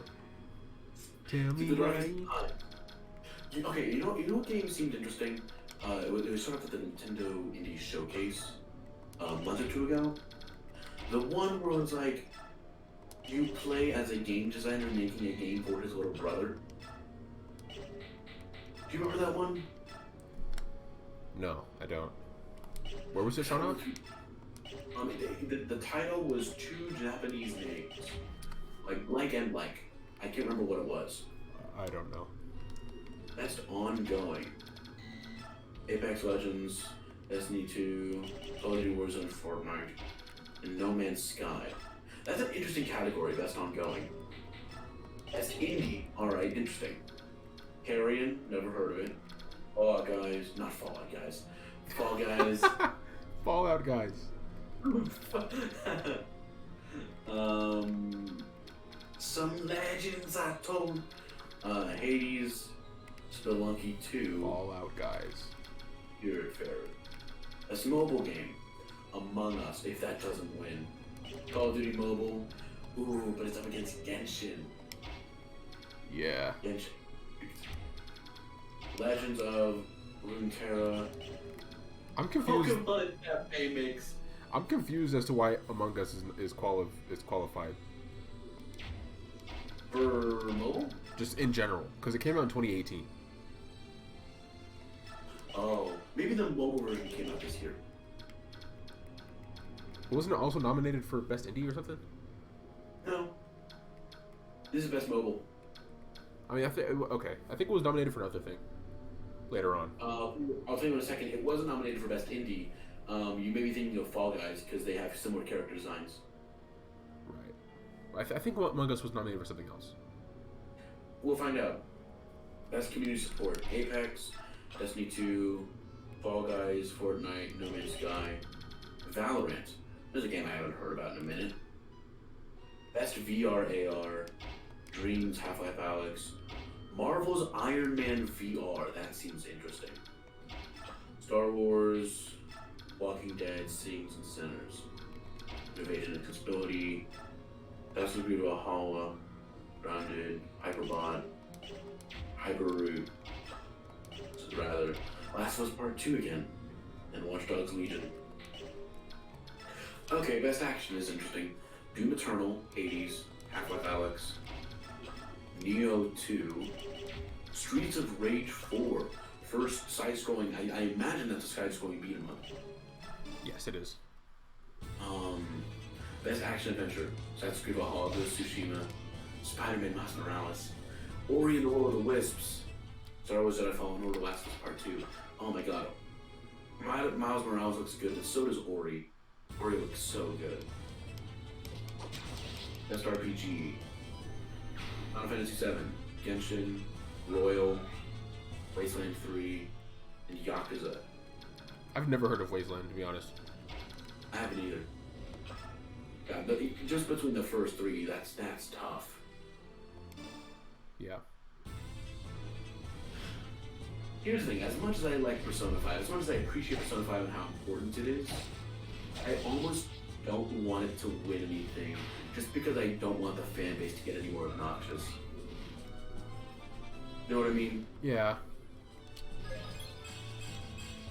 I would be happy for the voice actors and like the people involved in the game, but I don't want the fan base to like get any bigger of a head than they already have, because Lord knows they're already insufferable. I feel like I mean, they've been quiet. For now. Right, yeah. I feel like if it does win, it probably won't. I think Final Fantasy is going to win. It doesn't matter if it wins or loses. They're going to be rabid either way. Like, Persona 5 won, blah, blah, whatever. Or, what? How did Persona 5 Royal not win, blah, blah, blah. You know? Yeah. Like, it's a great game, but it's by no means perfect. Same with Breath of the Wild, which is often praised in a lot of the same toxic way. Great game, incredible game, and very important, but not perfect. Did you know that Persona 5 invented jazz? Oh, really? Yeah. Dang, someone should tell that to black people in the 20s. I know, right? And it's funny because half of Persona 5's soundtrack isn't jazz. The majority of songs people think are jazz aren't jazz. They're like jazz fusion, certainly jazz elements. Yeah. Not like legit jazz. No. There's only one perfect game out there, and that is Xenoblade Chronicles Definitive Edition. No, I think you mean Fossil Fighters Champions. Oh, that's true. See, I don't think Xenoblade is perfect either, but it's damn near close. Yeah. It's really unique. It's unique in like the greatest way possible. Xenoblade? Yeah, Xenoblade. No, Fossil Fighters. Yeah. I mean both. Yeah. Okay, best fighting: Rainbow Fantasy, Mortal Kombat 11 Ultimate. Didn't that tank in sales? Mortal Kombat? Yeah. Didn't it see like a price reduction like a month after release? Yes, it did. I remember that. Street Fighter 5 Champion Edition, One Punch Man, a hero nobody knows. Yeah, fighting games were dry this year, apparently. Under Night. Yeah. Best Family: Paper Mario! Animal Crossing, Crash 4, Fall Guys, Mario Kart Live, Minecraft Dungeons, Paper Mario. Paper Mario, baby. Strategy. Crusader Kings 3, never heard of it. Desperados 3, never heard of it. Gears Tactics. Microsoft Flight Simulator. LMAO. And XCOM Chimera Squad. Forza Racing, don't care. Multiplayer. Animal Crossing, no. Among Us, the multiplayer. Among Us is nominated for multiplayer as well. Okay. But I think, if I had to guess, I'm just talking out of the ass here. I think that Among Us is able to be nominated because if I had to guess, the mobile version was released this year, and so that's why it's able to be nominated. That would make sense. Ports. Yeah, it's a workaround, but who cares?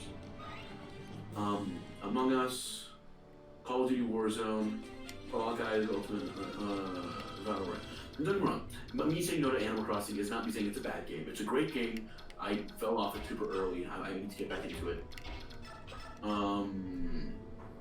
But it does not have, if it's Nintendo multiplayer, it's not going to be that great, unfortunately.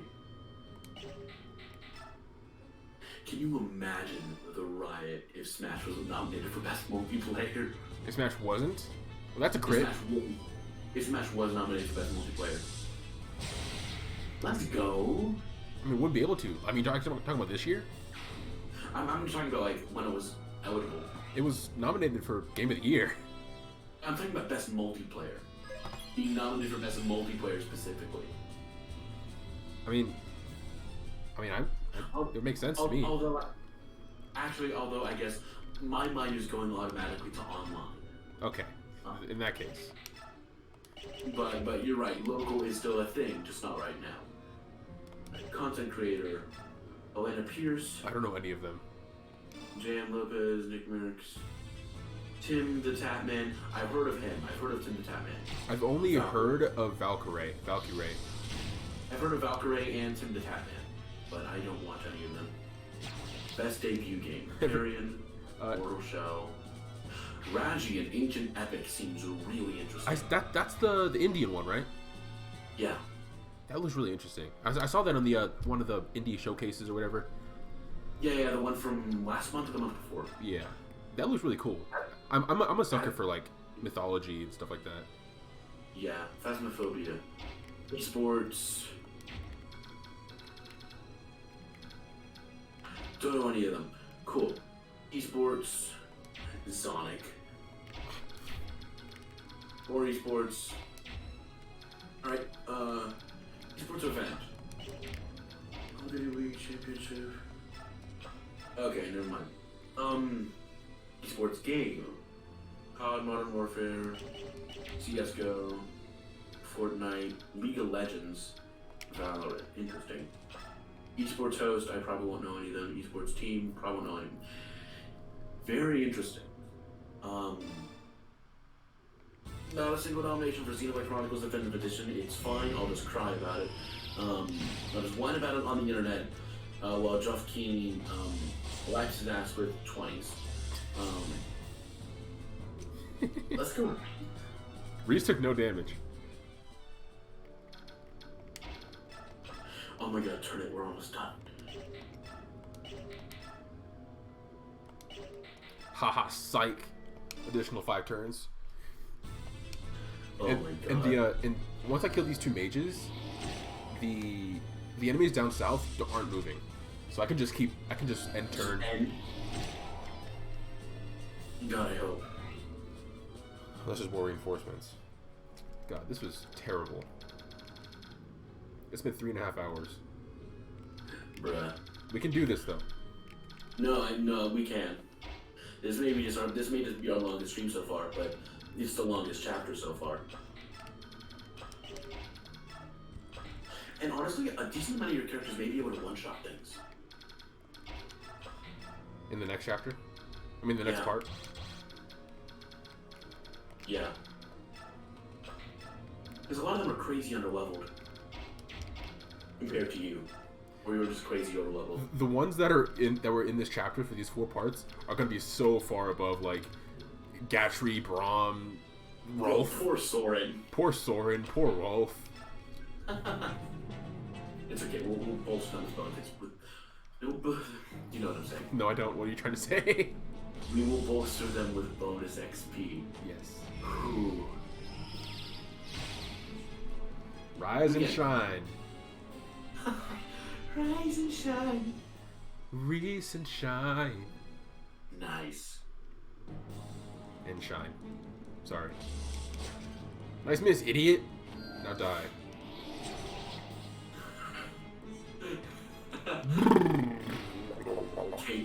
Caden's crit quote is a Fire Emblem character. Nice miss, idiot. Now die. Oh, hello. Oh, he pulled up into the wrong side of the hood. He's like, oh no. Oh no. This poor soul. I am so sorry, sir. Bro, just one shot him and end the turn. I'm begging you. But with who, though? Oscar.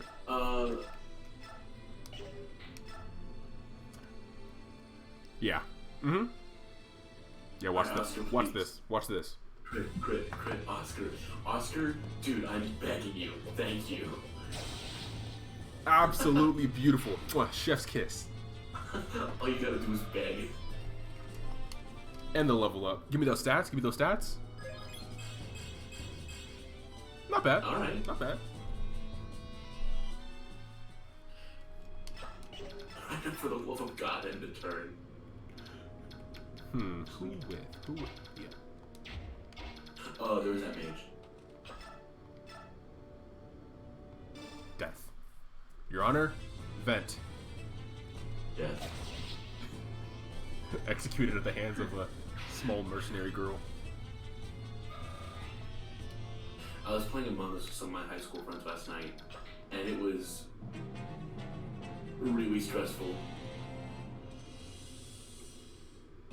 Is that a hero? They can't touch you. They can't touch you. Is that a hero? Sage.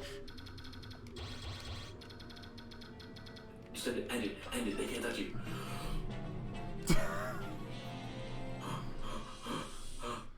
Oh my god. Oh my god. I'm saving. Thank you. What executions wretches. I am overmatched. I can't believe I'm saying this, but there's another white heron. Retreat. Leave them their prize.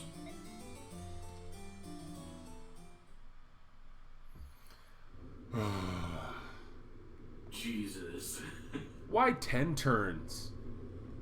Right? Why 10? Blast, Radiance escaped. What will you do, Ike? Shall we go back and report to the Apostle? We finally got Radiance on the run.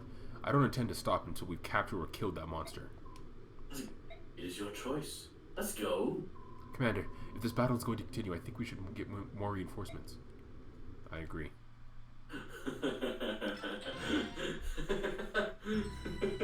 Oh my god, this is the absolute most. This is crazy. Whose idea was this? Intelligence systems, answer me. Avoiding those human scum cost me time, but I've almost made it to the altar. Rayson, are you alright? Tamar, how did you... Neil Lucci told us everything.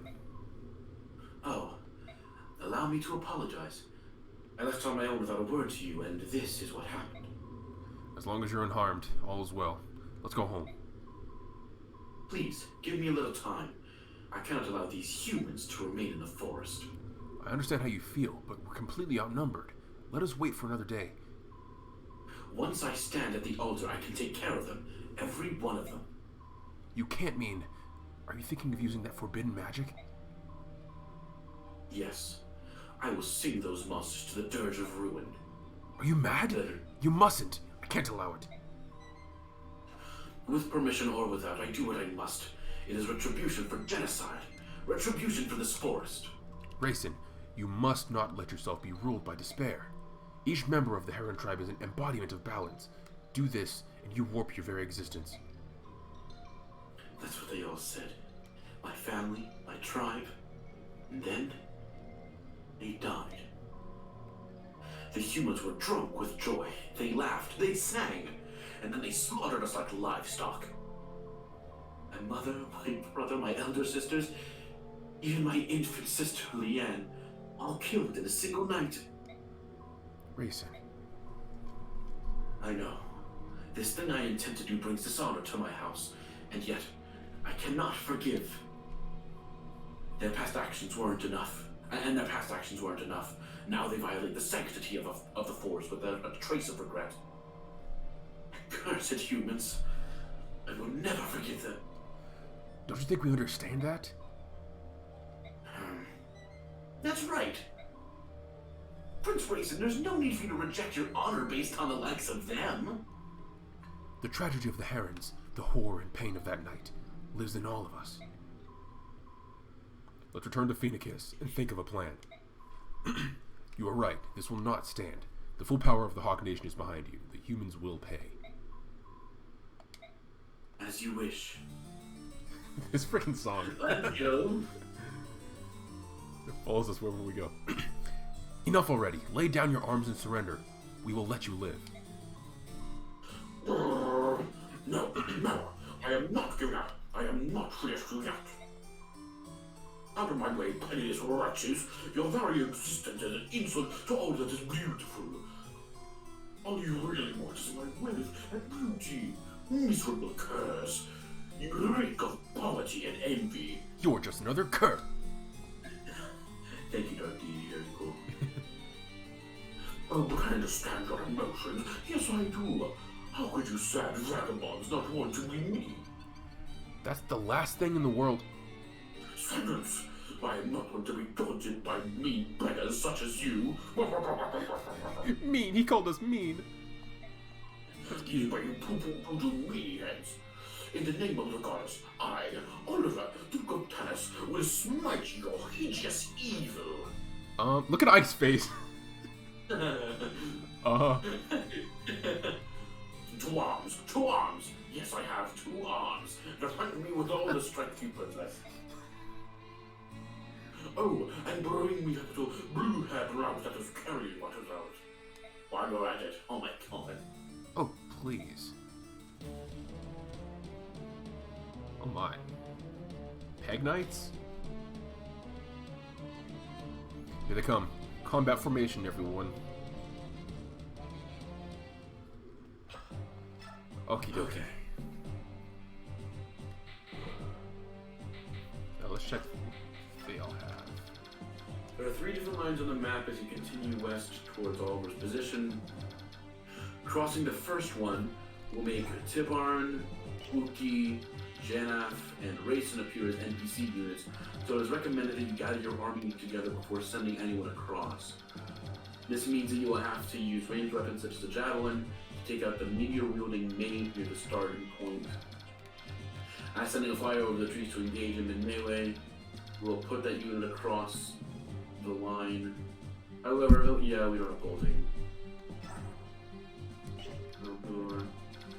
Keep them away from Oliver and enemy that drops the Adept Scroll, as item drops will be lost if the enemy is killed by the NPC. Oliver has Nosferatu. Droppable. Is that light magic? Yep. Rank A, though. Oh. Well, it's tied to staff, so he can use it. Yeah, he's rank A. Heck yeah. There's also a unit with an Adept Scroll somewhere. It's a halberdier next to Oliver, right here. Adept is a battle skill that randomly triggers on attacks performed by the wielder of the skill. When it does trigger, the wielder performs a consecutive attack immediately, so it'll double. Okay. Alright, let me continue. Soren's level 15. I think he's fine. Yeah, he's fine. Alright, there... And there are reinforcements, right? Tell you in a second. Because if there's no archers, I don't mind bringing Marcia. Actually, I probably shouldn't. She really can't do a lot of damage. By this point, a number of units will be taking stat penalties. Ike has Leanne, the best way to keep the Hawks from attacking units they shouldn't is by recruiting them. Ultimately,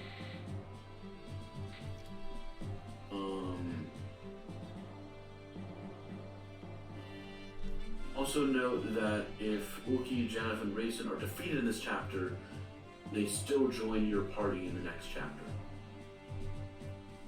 Okay. Oh. So we get Uki, Janeth, and Rayson. Lit.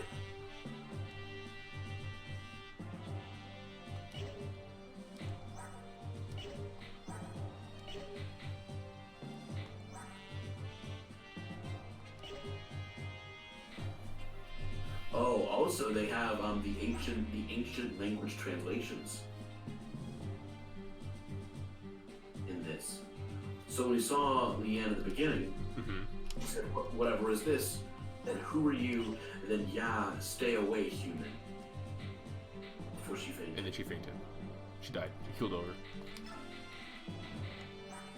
I don't see anything about reinforcements. Okay. I'm thinking Kieran and Devdan, honestly. He has really good stats. Hold on, I'm sweating. I turn my fan on, I'm sweating. Or,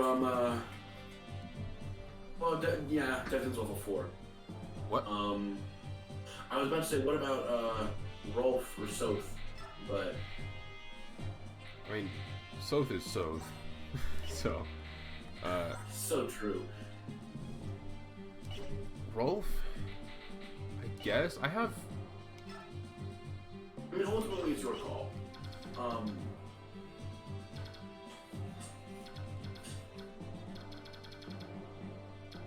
At this point, Asteroids pretty much outranked Rolf. Yeah. Heavily. I don't think I need another archer. That's fair. I'm thinking, yeah, Kieran and Devdan. Or Soren? No. I mean, how many mages do you have? You have Tormod, and you have Ileana. And Reese. Oh yeah, technically. Do you want to bring Mist as a second healer? I'm scared. I'm scared of bringing Mist. Because I don't know where she's going to pop up. I'm just thinking she'll pop up, like, back here. That, because so. they've only popped up, like, where the entrances are. But I just don't want, like...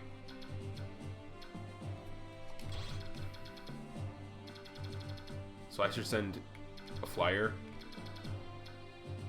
Send a javelin user. And a long-range user. Like a javelin or a hand axe or an archer. Why specifically a range? Because, oh, what does it say?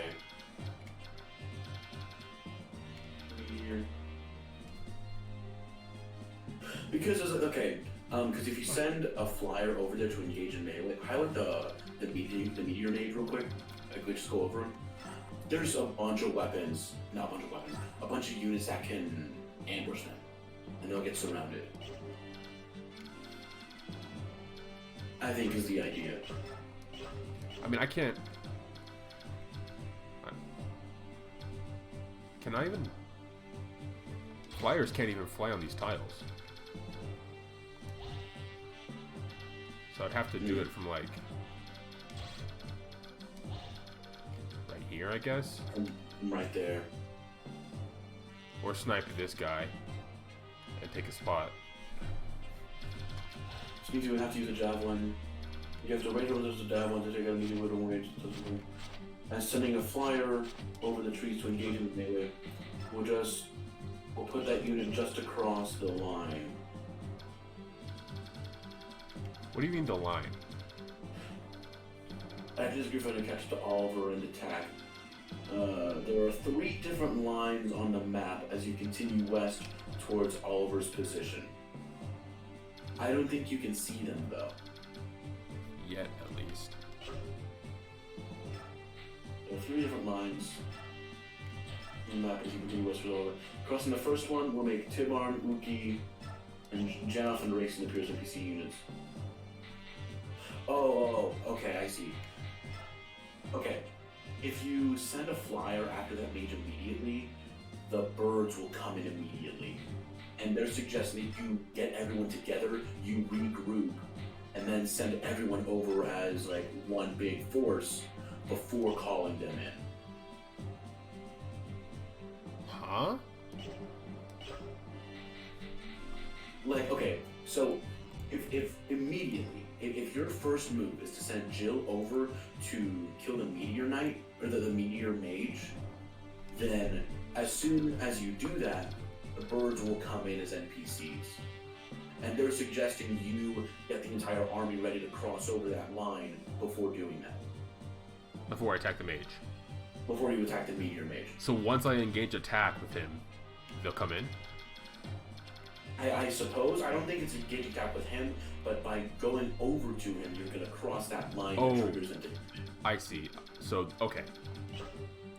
So, like, there's a vertical line on the map somewhere before the mage that will result in the bird people coming in. I'm assuming crossing, like, the middle of the map right here. I suppose. So I want to make sure I have the group organized right around here. I believe so. Do you know where the birds will come in from? It doesn't say. I would imagine from the top. That's just a guess. What's wrong with them coming in, though?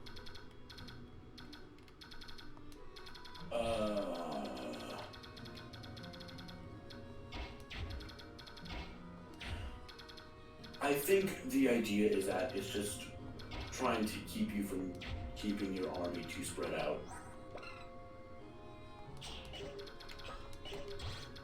I mean, if you want to, you can. I'm just reading the thing. Oh, no, it's fine. Hellfire. So I think, if you go to your left, and left one more, I think if you attack from that space... Oh, wait, no, you can't, because that's not that mage. Never mind. Honestly, I don't even know if I could, because the way range attacks work. Good point. So I think I would have to, like, go all the way around. I can fly over these, but I just can't attack over them. I don't think, at least. Maybe it's different for these trees, but I guess we'll find out. Maybe. I don't know. It's weird. Very. Oh, if we had given Astrid the longbow. I mean, there's no way to. Right, not anymore. I would have had to have brought Rolf and traded it. But I want Kieran and No, yeah. I wish you were able to change items out.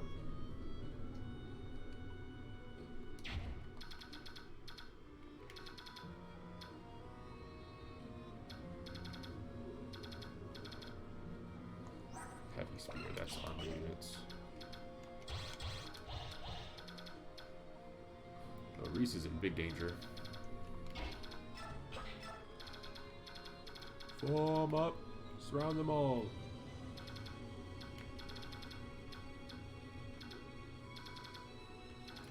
Tanya, just go in there and do something. Just do some... No. I like that. Who do I want to jump in? Where's one guy's up there? Morum.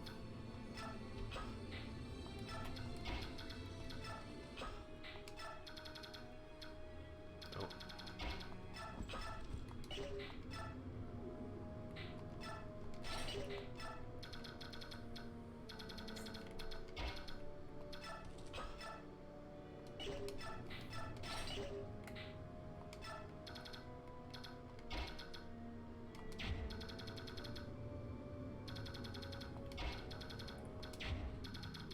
Dude, these guys are placed in such stupid positions. In such what? Stupid positions. Like, in just uncomfortable positions. To where, like, they all bleed over with each other. I can't. Man, just let me vibe, please. Can I do that? You don't let me do that? I'm literally just standing here. I'm just standing here. Okay, that's your range. That's your range. What's y'all's range? That. Lance, not worried. Night Neller, killer, rather. I should have equipped the poleaxe. Oh well. Oh, should have equipped the poleaxe too. Oh well. Okay.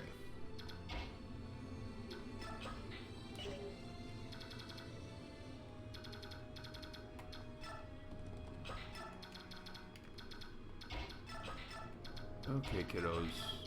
Make your way up. Slowly and steadily.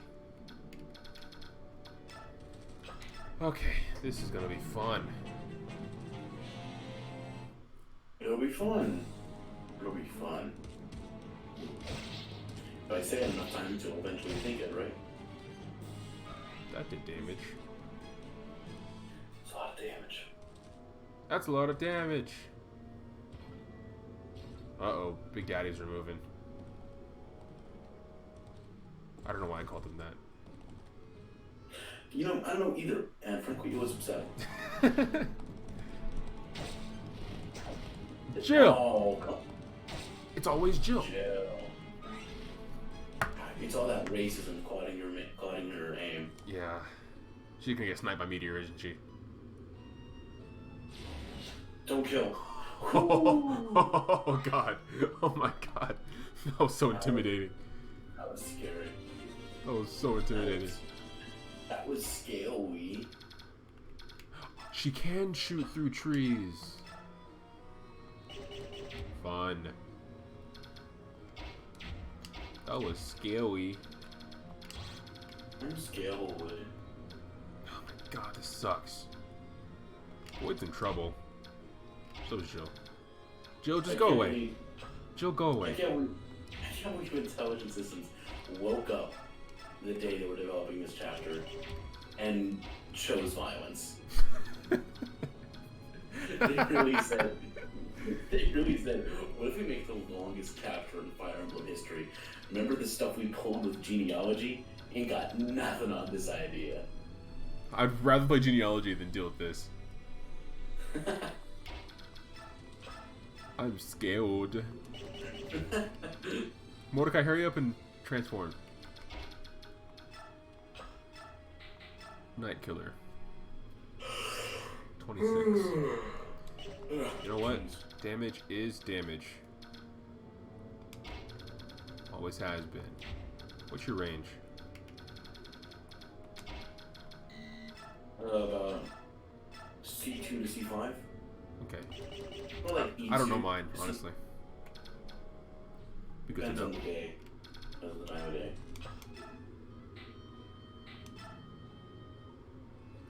Let's go, Boyd.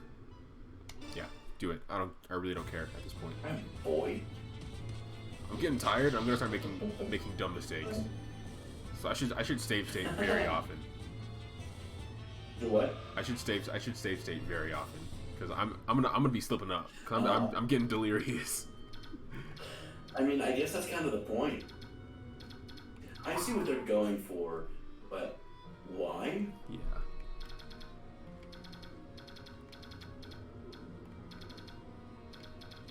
Good lord. You're right, Ike is. Technically, he's not a lord. He's a mercenary. You know. No, I don't. Can you explain it? Technicalities. That's death. And I'm always a fan of that. Alright, Tomska. Don't take it out of context, please. Please, I don't want to get out of context Fire Emblem struggle tweets.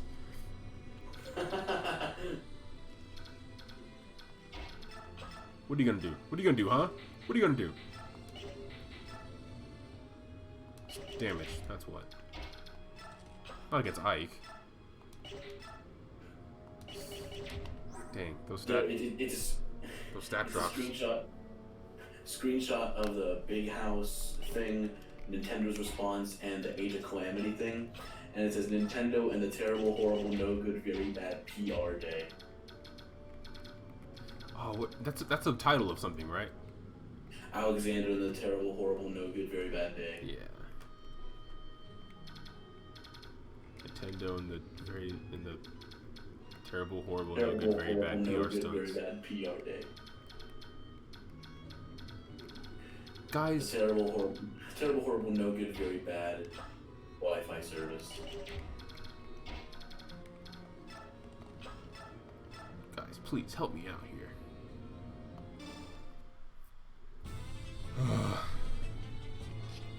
Gaming, am I right? It'd be like that sometime.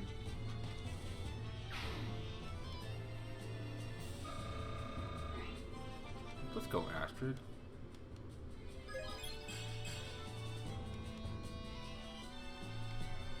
I think Astrid levels up every time she kills someone.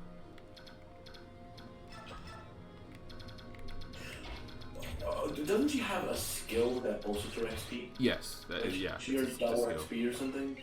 Yeah. Paragon. So every time she kills something, she levels up. Which I find very nice. I just gotta kill all of these dudes. I gotta let them come to me and just kill them. Dang. So I have to bulwark the heck out of this starting area. I'm not going anywhere.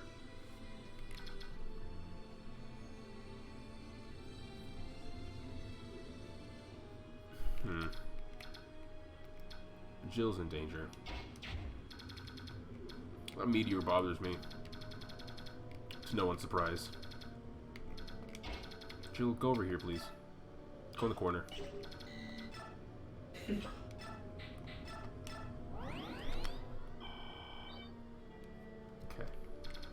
Titania! Time to rely on you again. I'm going to equip this because you... Never mind. Okay.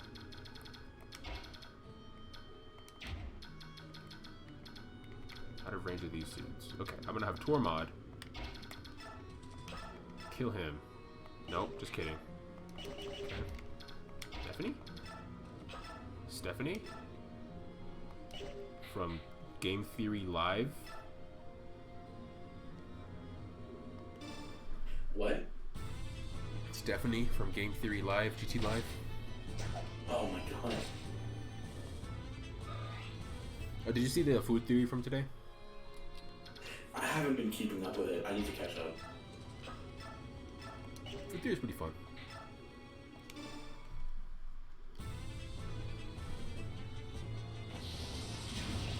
Oh my god. After the stream, this will probably end. I feel like, honestly, I know we've been doing this for the past couple streams, like going beating the chapter and doing the story stuff before the next one. But I feel like honestly, after we beat this, we should just end it. That's fair. Because like it's gonna be probably past midnight, honestly. Yeah, and I still have some homework I need to do tomorrow morning at this point. Yeah. Not a lot, but Once it's full on. Once this, oh yeah, you have to take a quiz or something. No, it's just homework in that class is a pain. Yeah. Once we end this, I'm gonna run through my conducting thing and just go to bed. Yeah.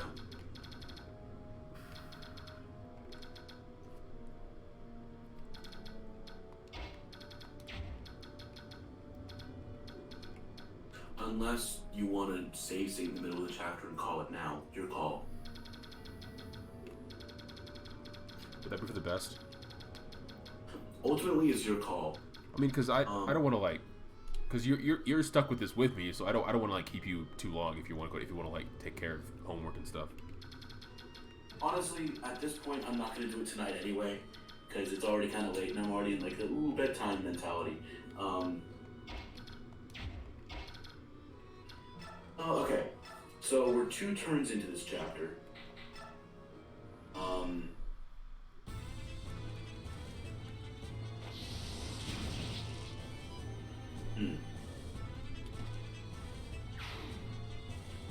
And this is a defeat the boss chapter. Yeah. This. What was the word that Ike used? Corpulent. This corpulent bastard over here. Dastard. Corpulent windbag. Corpulent dastard. This is that was my nickname in high school, actually. Corpulent windbag. Because I was fat and in choir. I still am fat and in choir, so really nothing's changed. Damn, man. It'd be like that. They really do. Ow, my eye. ICUP, haha. Oh, you got me. That's creepy. Alright, so why don't we do the enemy phase, and then once we get to the player phase, why don't we call it there? What do you think? Yeah. Speaking of wind bags, I'm getting windy myself. That was a bad joke. Don't laugh. Wait. Windy or winded? Because those are 2 things. I'm getting really windy. God, I'm so windy right now. Personally, I'm windy and winded. I can't. It's delirious hours. Bro, tune in next week for Fire Emblem Path of Radiance at 2 a.m. I'm down. I'll drink a 4 Loco. I'll be delirious and drunk at the same time. 2% crit rate? That's enough. Uh-oh. This is fine. It's Boyd. No, it's Ike. Just kidding. Watch this miss. Watch this miss. Okay? Not what I meant. Oh no! It's because Ike's carrying Leanne. Oh, yeah. Heyo! Captain Kieran! Cremated Royal Knight, 5th Platoon, ready for duty. Look upon me and tremble. Don't make Devdan upset. You wouldn't like Devdan when he's upset. Oh my god, he's gonna Hulk out. He's gonna Hulk out. Wait, you said after that enemy turn, right? Yeah, you want to call it here? I mean, it's a decent stopping point because we just got the reinforcements. Yeah. Let me heal Ike so I don't forget next time. Because let's be honest, I might. Yeah. Oh my god. This chapter. God, we've had 2 streams from hell so far. This one and the Black Knight chapter when he stepped out of the house. Straight out of hell. He stepped out of the house and just pulled up on Zihark. Oh my god, yeah. Okay. The Black Knight pulled up and said, "You got games on your phone," and then killed him. Vibe check. He failed the vibe check so hard. God. But the vibe check was a sword to the chest. Sword beam. Oh yeah, that's right. I'm safe stating again, just to be safe. Oh my god. Oh my god. Yeah. Yeah. Thanks. That was a good stream. It was meaty. It was girthy. Oh yeah. It was corpulent, you might say. Yeah. Very rotund. Thick. 2 C's, 5 K's, and 5 Q's. And then a UE. Yeah. Alright. That's gonna be it. Tune in next time. Tune in tomorrow when I stream Hyrule Warriors Age of Calamity. What? Not you. No, I didn't hear what you said. You cut out. Oh, I was telling the stream. Tune in tomorrow for some Hyrule Warriors Age of Calamity. Oh my god. Okay, I have a U-Choir recording session tomorrow night, and I'm not particularly looking forward to it. Ugh. I need to really spend this weekend packing and cleaning up and homework. Yeah. And this kind of stuff. I gotta get my laundry right now, actually. I think it finished 2 hours ago. All right. I'll still be able to stream, but most of the day will just be that kind of stuff. I mean, do you want to? Are you gonna hop on for that? It's Hyrule Warriors. Don't you want to like play it yourself? Oh no, not for Hyrule Warriors. I was talking about Saturday and Sunday for Path of Radiance. Oh well, I mean Saturday, I'll be flying back home. Oh, never mind. We can talk about this off stream. Okay, yeah. All right, yeah. So thanks for coming. It's been good. It's been good stream. And yeah, I'm going to the end screen. Peace. Adios.